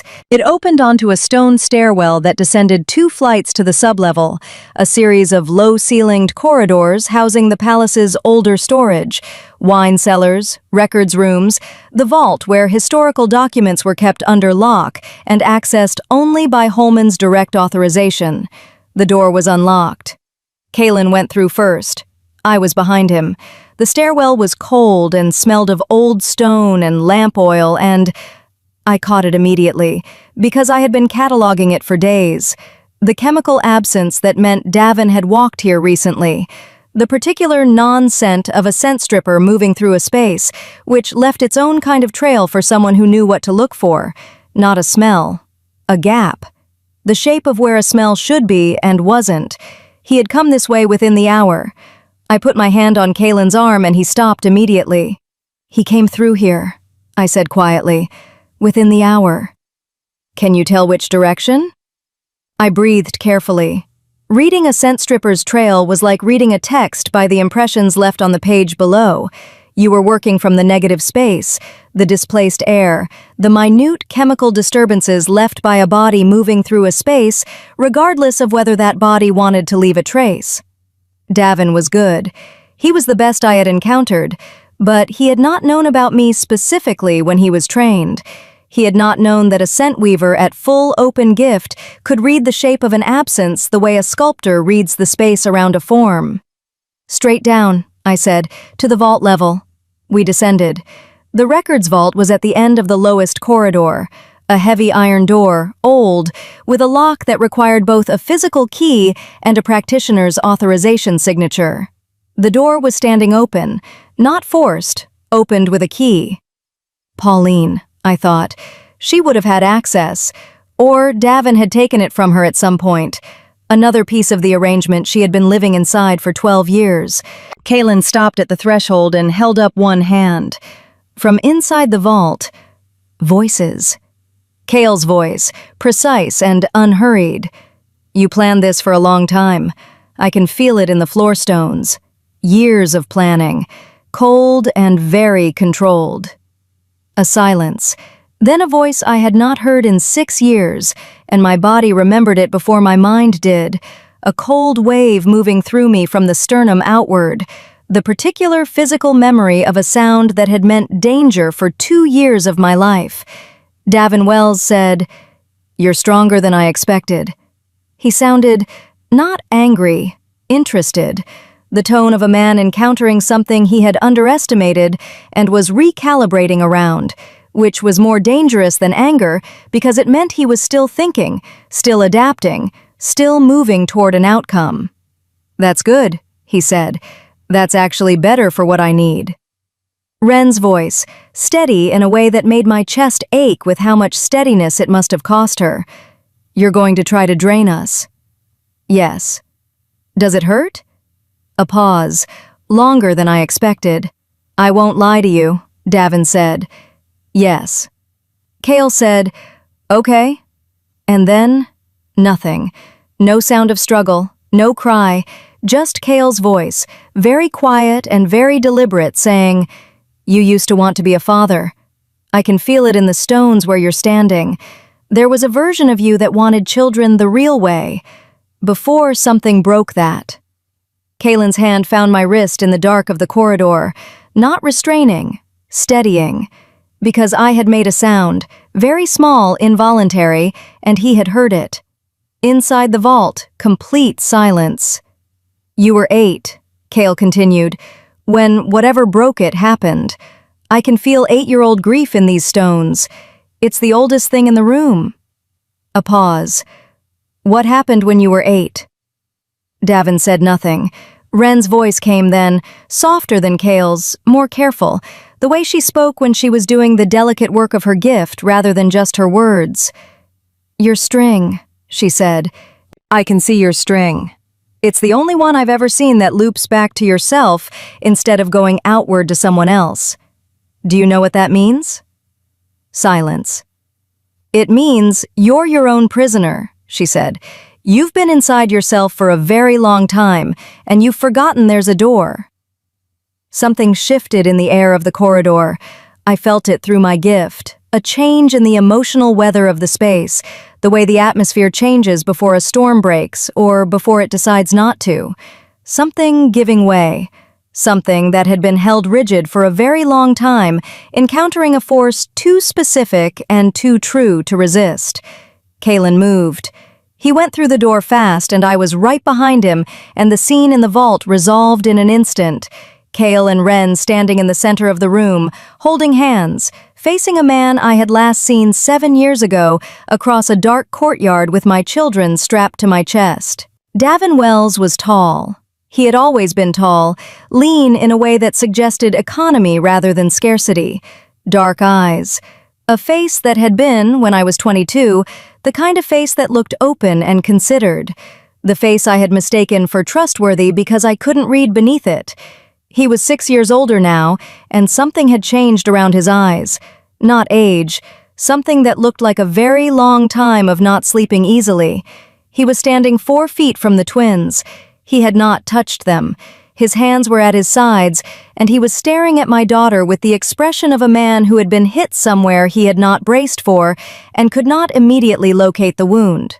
Kalen stepped between Davin and the twins in a single movement, not dramatically, not with announcement, simply the movement of a body inserting itself into a space and making that space unavailable. I went to the twins. Ren came into my arms immediately.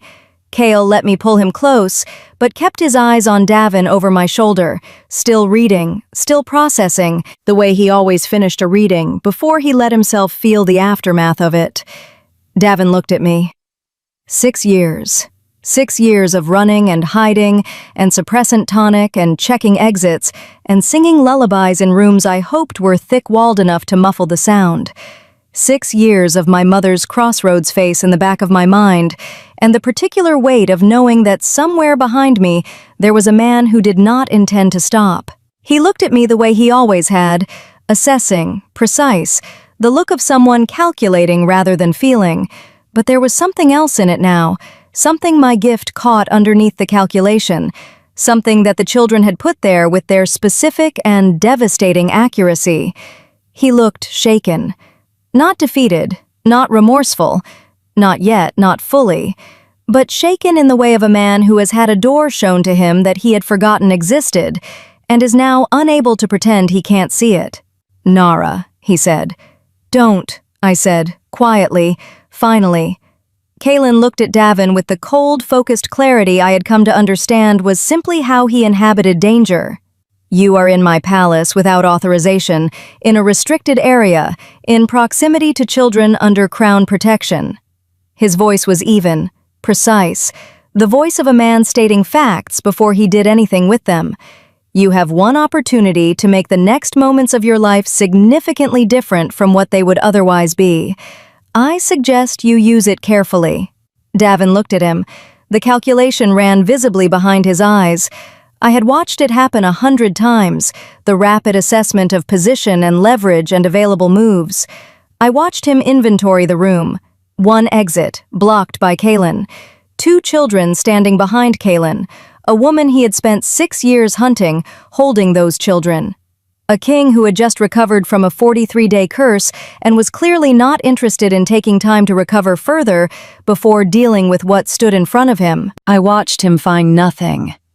For the first time in the years I had known him, Davin Wells found nothing. His hands at his sides were very still. "The boy is right," he said. Not to Kaylin, to Kale, who was still watching him over my shoulder. His voice had changed, the calculation still there, but something else underneath it now, reluctant and raw, like a word said for the first time after years of not saying it. 8 years old. My father gave me to the network at 8, told me it was an apprenticeship. A pause. I've never said that out loud. Kale said nothing. He just looked at him with those serious dark eyes that saw too much. "That does not excuse anything," Davin said, still not to Kaylin, still to my son, as if Kale were the one authority in the room he couldn't argue with. "I know that." "No," Kale said, "it doesn't excuse it." He paused. "But it explains the 8-year-old. The rest of it was yours." Something in Davin's face shifted, a crack in the precision, a fracture in the long-practiced control. Gone quickly, but there. Guards entered behind us. Ren had followed at a distance with 2 of Kaylin's personal detail. Davin looked at them. He looked at Kaylin. He looked, finally, at me. "I'll go quietly," he said. "No legal contest, no network contacts invoked." He held my gaze. "You have my word." "Your word," I said, "is not something I have a use for." "No," he said. "I didn't expect it would be." He looked at the twins one last time, not with ownership, not with the assessing calculation I had dreaded for 6 years, with something I had no word for, something that might, in another life, in another version of 8 years old, have been ordinary. The guards moved forward. Davin went with them without resistance. Afterward, in the corridor outside the vault, Kale sat on the cold stone floor with his back against the wall and his hands in his lap, and did what he always did after a heavy reading, went very still and let it settle. Ren sat beside him with her shoulder against his and her eyes closed. I crouched in front of them. "Are you hurt?" I said, to both of them. "No," Ren said. "Kale." "No," he said. He opened his eyes. "We weren't going to let him touch us. We just needed him to stand still long enough for Ren to show him." "Show him what?" "Himself." Ren opened her eyes. "The real version, the one from before." She looked at me with those clear amber eyes. "Mama, I've never shown anyone something that old before. I had to go very deep." She paused. "It tired me." "I know, baby." "Was it wrong? To show him?" I looked at my daughter. "No," I said. "It wasn't wrong." "He cried," Kale said quietly. "When I said the 8-year-old part. He didn't show it on his face, but I could feel it in the floor. The stones were very warm for a moment." He looked at his hands. "I didn't know grief could make stones warm." Kaylin crouched beside me. He looked at Kale, then at Ren, with an expression I felt through my gift without trying to. The particular warmth of a person encountering bravery in an unexpected form and being moved by it in a way that ran deeper than admiration. "You did something very difficult," he said to them, "and you did it with more skill and more wisdom than most adults manage in a lifetime." Ren considered this. "We practiced," she said. Kaylin looked at me. I looked back at him. In the corridor's cold lamplight, with my children sitting against the wall and Davin Wells somewhere above us in the custody of the crown, and everything that had been held in suspension for 6 years finally, slowly beginning to resolve, I let myself read his scent fully for one unguarded moment. The forest after rain, the vast stillness, the room kept ready, and underneath all of it, new and warm and entirely unmistakable. Relief. The specific relief of someone who had been afraid of something they hadn't admitted being afraid of, and the thing had not come to pass. He had been afraid for my children. Not as an abstraction, not as an obligation, as a person who had already, without announcement or ceremony, started to love them. I pulled my gift back. I looked at the cold stone floor. "Mama," Ren said, "your face is doing the thing." "What thing?" I said. "The thing where you feel something and you don't want to yet." She leaned her head against my arm. "It's okay, Mama. You can feel it. We're safe now." I held my daughter and did not say anything, but she was right. We were. Chapter 9. The Scent She Was Born Carrying. He told me 3 days later. Not that night. That night was for the twins recovering, for Pauline's formal testimony beginning, for Holman managing the legal machinery of Davin's confinement with the meticulous thoroughness of a man who understood that the difference between justice and chaos was paperwork done correctly. That night was for Kalen, sitting with his advisors until past midnight, and for me, sitting with my children until they slept, and then sitting awake beside them because some part of my body did not yet believe that sitting awake beside sleeping children was no longer necessary. The days that followed had a particular quality I had no prior experience of, the quality of aftermath. The specific texture of time after the thing you have been bracing against has finally happened, and the bracing is no longer required, and your body does not know what to do with the energy it was holding. I washed linens. I know how that sounds. But the palace still needed its laundry done, and I was still technically employed as a laundress, and the rhythm of it, the pressing and folding, the warm smell of clean fabric, the particular meditative quality of work that required the hands and left the mind free, was the thing I knew how to do when I didn't know what else to do with myself. Kalen found me in the linen room on the second afternoon. He stood in the doorway for a moment before I acknowledged him. I had heard him coming.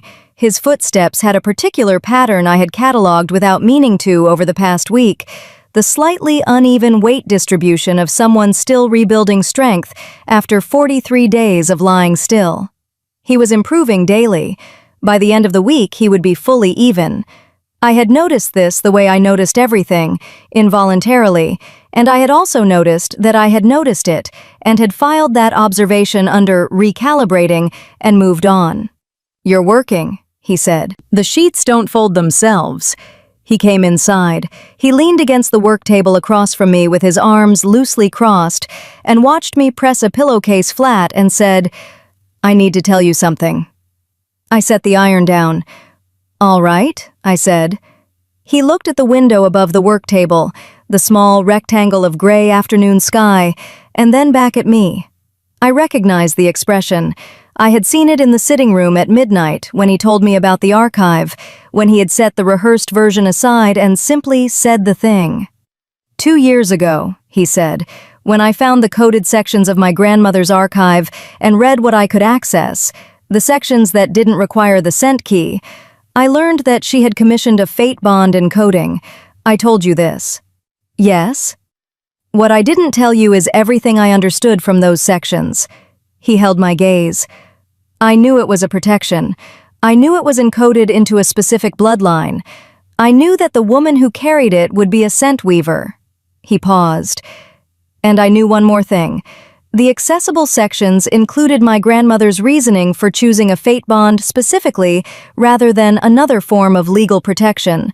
She wrote that a fate bond would only be useful if it was real, if the king who carried the other end of it was genuinely capable of the bond. If he wasn't, the encoding would remain dormant and provide no protection at all. I was very still. "She tested you," I said, "before she encoded it." "Yes." He looked at his hands. "She spent 6 months before her death assessing whether I was capable of a genuine fated bond, not whether I deserved one, not whether I wanted one, but whether the biological and emotional architecture was there, whether I was the kind of person the bond could take root in." He looked up. "She concluded that I was. She wrote her reasoning in detail, and reading it 2 years ago, I understood that she had been. She had been looking at me very carefully for a very long time without my knowing she was doing it.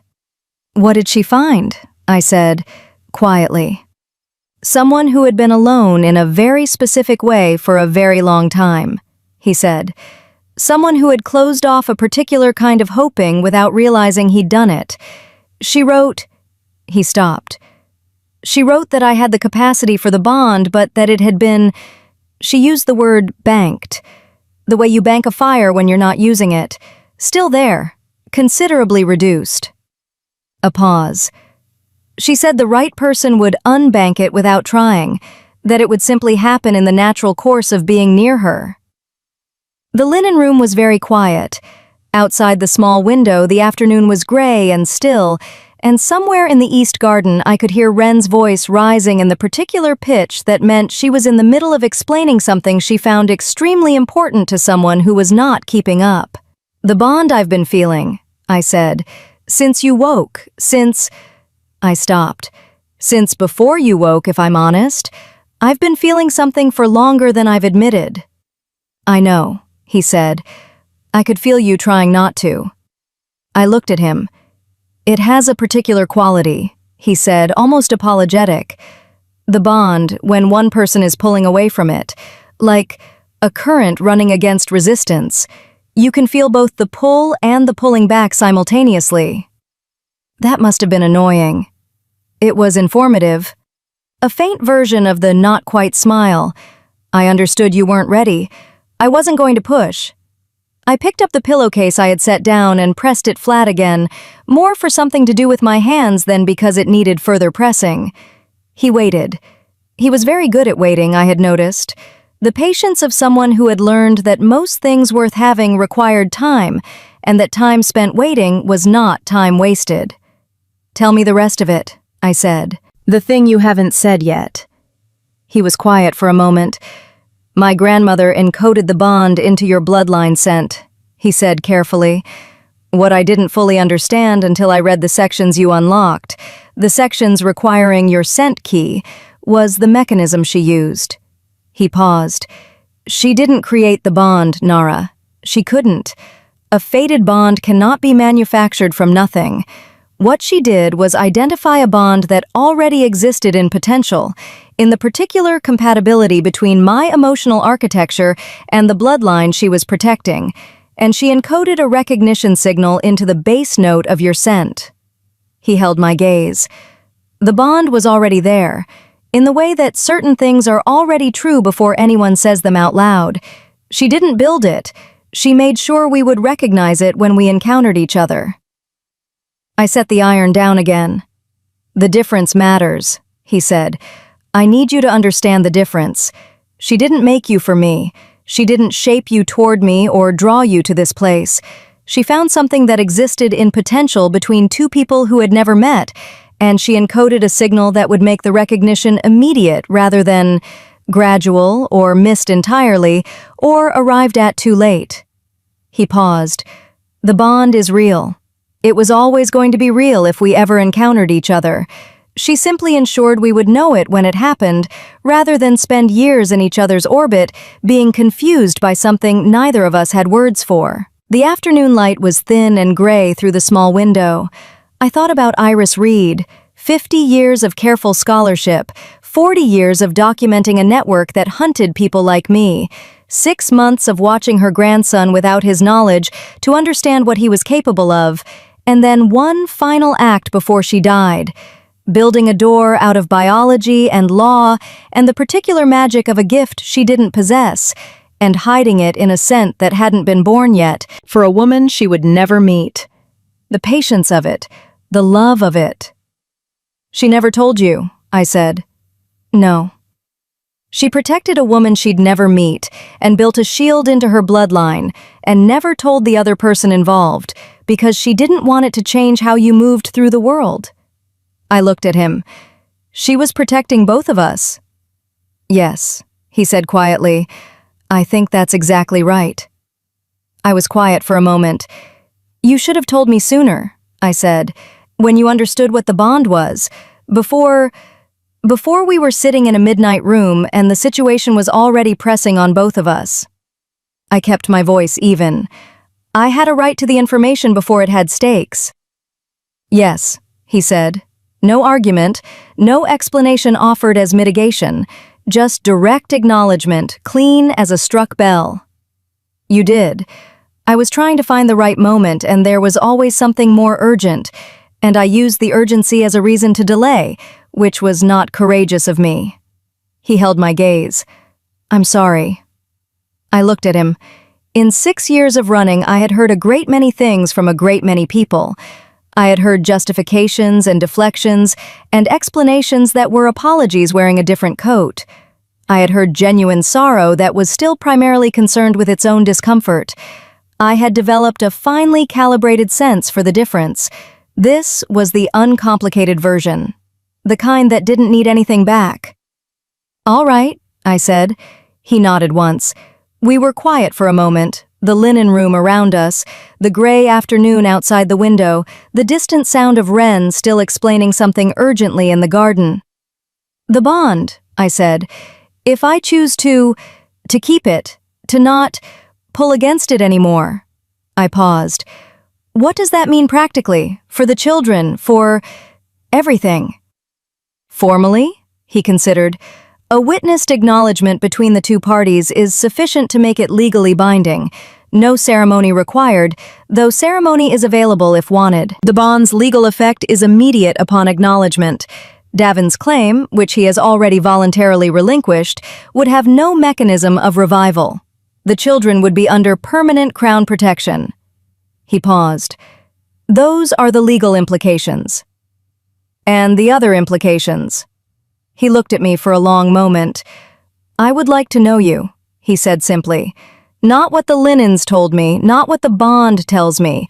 I would like to know you the ordinary way, slowly and in the light, and with your full knowledge of what I know and don't know. He paused. I would like the twins to grow up somewhere they don't have to be quiet about what they are. I would like Cale to read whatever he wants to read without hiding, and Wren to push feeling at things without apologizing for it. A beat. I would like to find out what you're like when you're not checking the exits. My hands were still on the pressed pillowcase. I thought about 6 years of suppressant tonic and exits, and the particular cold that was not cold exactly, but the absence of warmth. The absence of the ordinary good things that I had stopped thinking of as possible because thinking of them as possible made their absence worse. I thought about Wren in the corridor outside the vault. It's okay, Mama. You can feel it. We're safe now. I thought about Iris Reed building a door in the dark for a woman who wasn't born yet. I said, ask me tomorrow. He looked at me, searching for something in my face, and whatever he found there, not a no, not a flinch, but something more complicated and more honest than either of those, he accepted it without pressure. All right, he said. He left. I stood in the linen room with the pressed pillowcase in my hands and read the air where he had been, the forest after rain, the vast, still warmth, the room kept ready, and underneath all of it, new and unmistakable and growing steadily despite everything I had done to slow it down, the particular scent of a bond that had been waiting for years to be acknowledged, warm, patient, utterly certain of itself. I set the pillowcase down. I went to find my children. Wren was in the east garden explaining to a very patient young guard named Sam exactly why the arrangement of the garden's flowering shrubs was creating an emotional confusion in anyone who walked the central path, and what could be done to fix it. Sam was listening with the expression of a man who had not expected his afternoon shift to involve landscape consultation, but was genuinely uncertain how to redirect the conversation. Cale was sitting on the garden wall with a book open in his lap and his hands flat on the stone on either side of him, reading the emotional residue of everyone who had ever sat there. He looked up when I sat beside him. You talked to him, he said. Yes. Did he tell you? I looked at my son. What do you know? I read the sitting room floor 3 days ago. He turned a page without looking at it. I know what was decided there a long time before we arrived. I know there's something in this palace that's been waiting. He paused. It smells like you, Mama. The old thing in the floor. It smells like the lullaby. I looked at the garden. Yes, I said, it does. Are you going to keep it? I thought about the answer I had given Kaylin an hour ago. Ask me tomorrow. Not a no, not a yes. The answer of someone who needed to make the choice in their own time, in their own way, without the weight of the situation pressing on it. Yes, I said, to Kale, because Kale was not the situation. Kale was my son, who had read the floor and already knew, and who deserved the honest answer. He nodded. He turned another page. Good, he said. His emotional residue is the warmest I've ever felt from an adult. Most adults feel complicated. He considered this. He feels complicated too, but warm underneath, like a fire that's been banked a long time. I looked at my son. Your great-grandmother would have liked you, I said. He looked up. Whose great-grandmother? I looked at the garden where Wren was now drawing a diagram in the dirt with a stick to illustrate her point about the shrubs, and the patient guard Sam was crouching down to look at it with what appeared to be genuine interest. I'll explain tomorrow, I said. Kale accepted this with the equanimity of a child who had learned that some answers arrived in their own time. He went back to his book. I sat on the wall beside him in the gray afternoon and let the garden settle around us, and did not check the exits. Chapter 10. She chose it. Nobody made her. She chose it. I went to him the next morning. Not because the morning felt significant or because I had planned it that way. I had learned a long time ago that the moments that changed things rarely announced themselves in advance. They arrived in ordinary light, in ordinary clothes, while the rest of the world was doing ordinary things, and the only ceremony they required was showing up. Kaylin was in the small study 2 doors from his chamber. I knew because Wren had mentioned it in passing while bringing the twins their breakfast, with the careful casualness of someone who had been asked to mention it in passing and was performing the casualness with more visible effort than he realized. I had not said anything about this to Wren.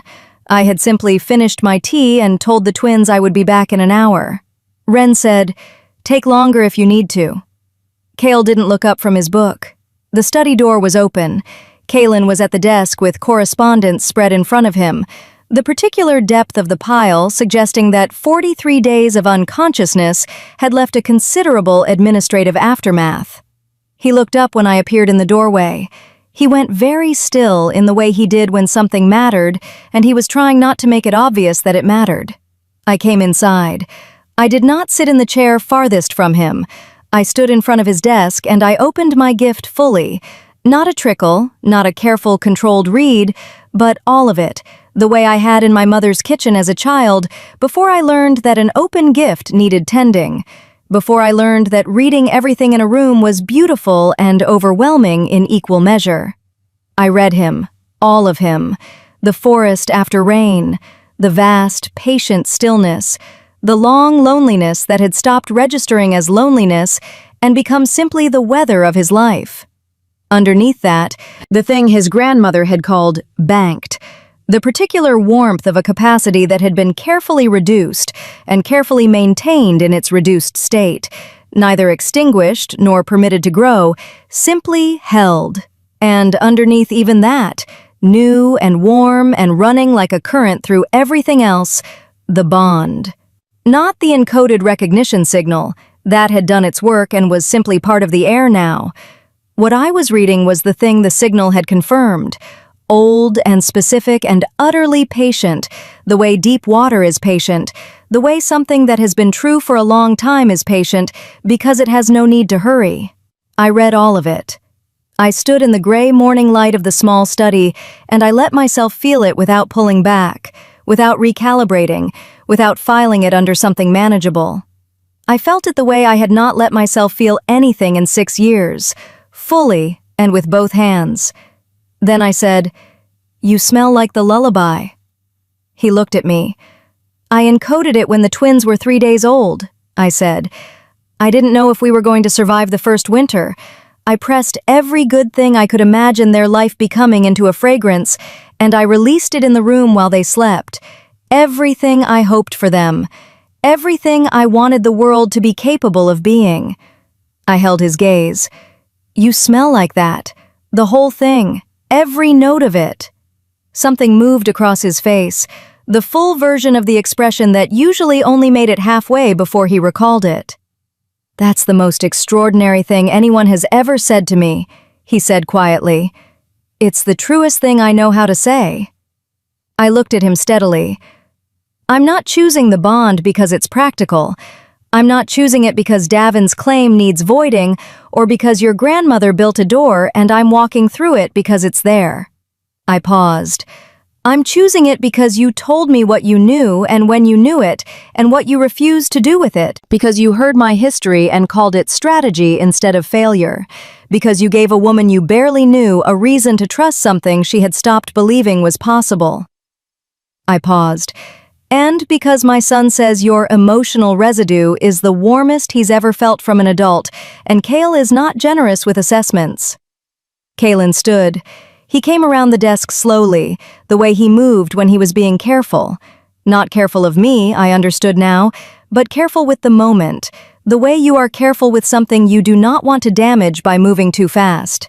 He stopped within reach. I want to ask you something, he said. Before anything else.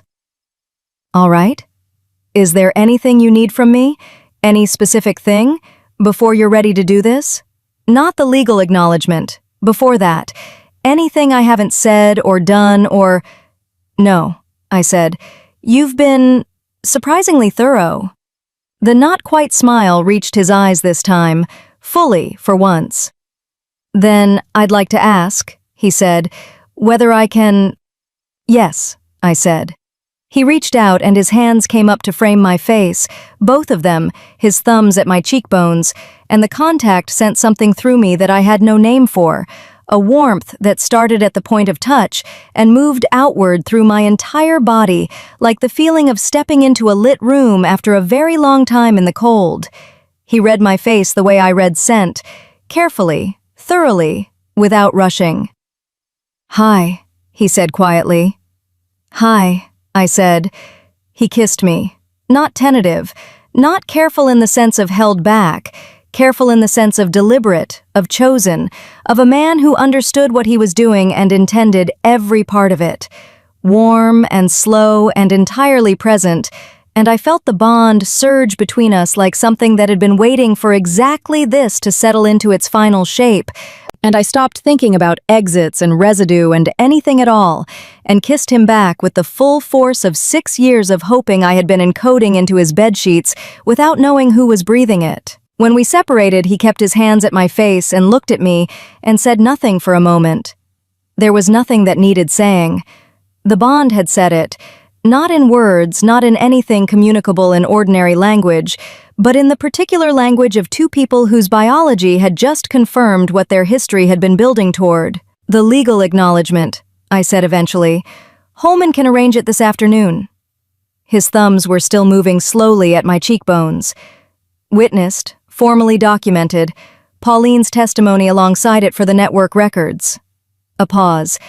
Davin's voluntary relinquishment is already filed. Good, I paused.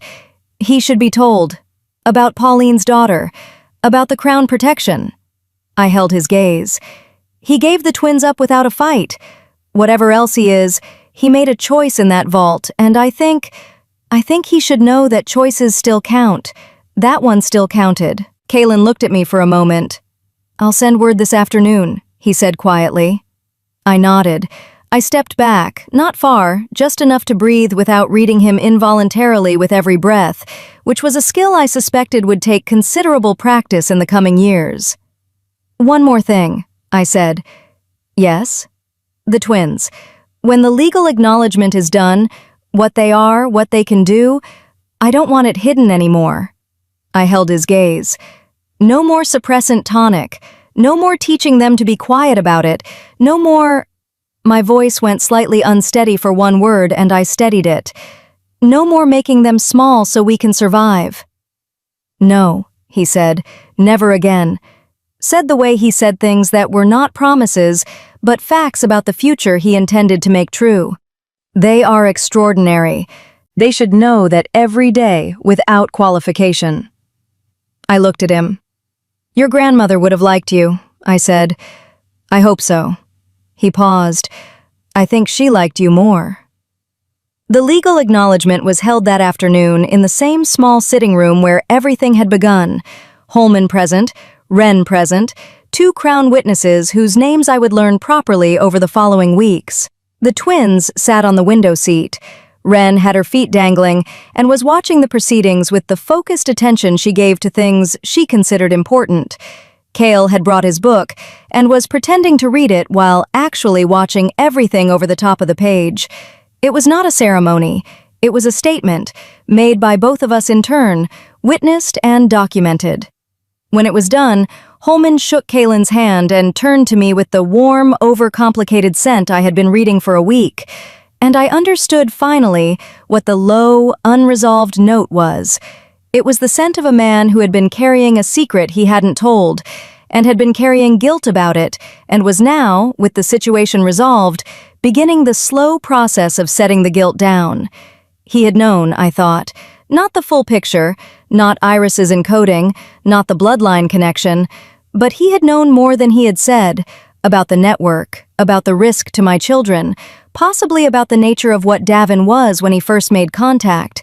He had managed it rather than disclosed it, and it had cost him something, and he knew it had, and he was going to have to live with that.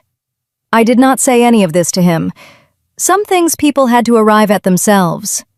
Wren slid off the window seat and came to stand in front of Kalen with great seriousness. Your string changed color, she announced. He crouched down to her level. What color is it now? She considered him carefully. Before, it was the color of sky before it rains, something about to happen that's been building a long time. She tilted her head. Now it's the color of sky after, when the light comes through. Is that better? It's different, she said. Better is for things that were bad before. This was never bad. It just wasn't finished yet. She turned and ran back to Cale on the window seat. I told you, she said to him. I know, he said, turning a page.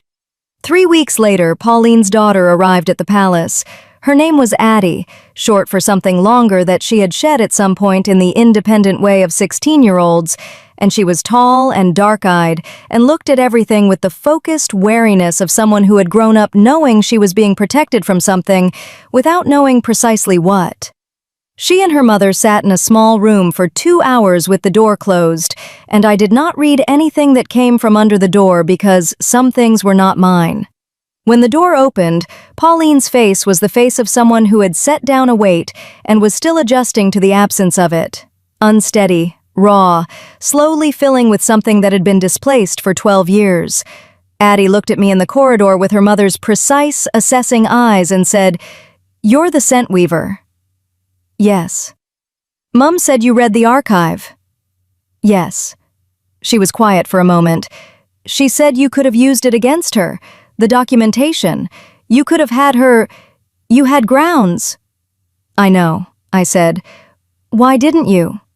I thought about Pauline setting her medical bag on the floor beside the chair with the careful movement of someone setting down something they'd carried too long.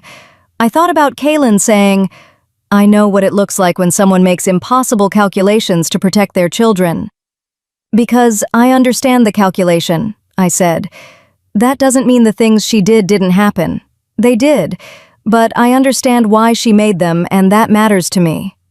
Addie looked at me for a long moment with those precise eyes.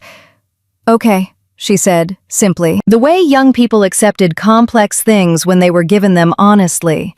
She went back inside to her mother.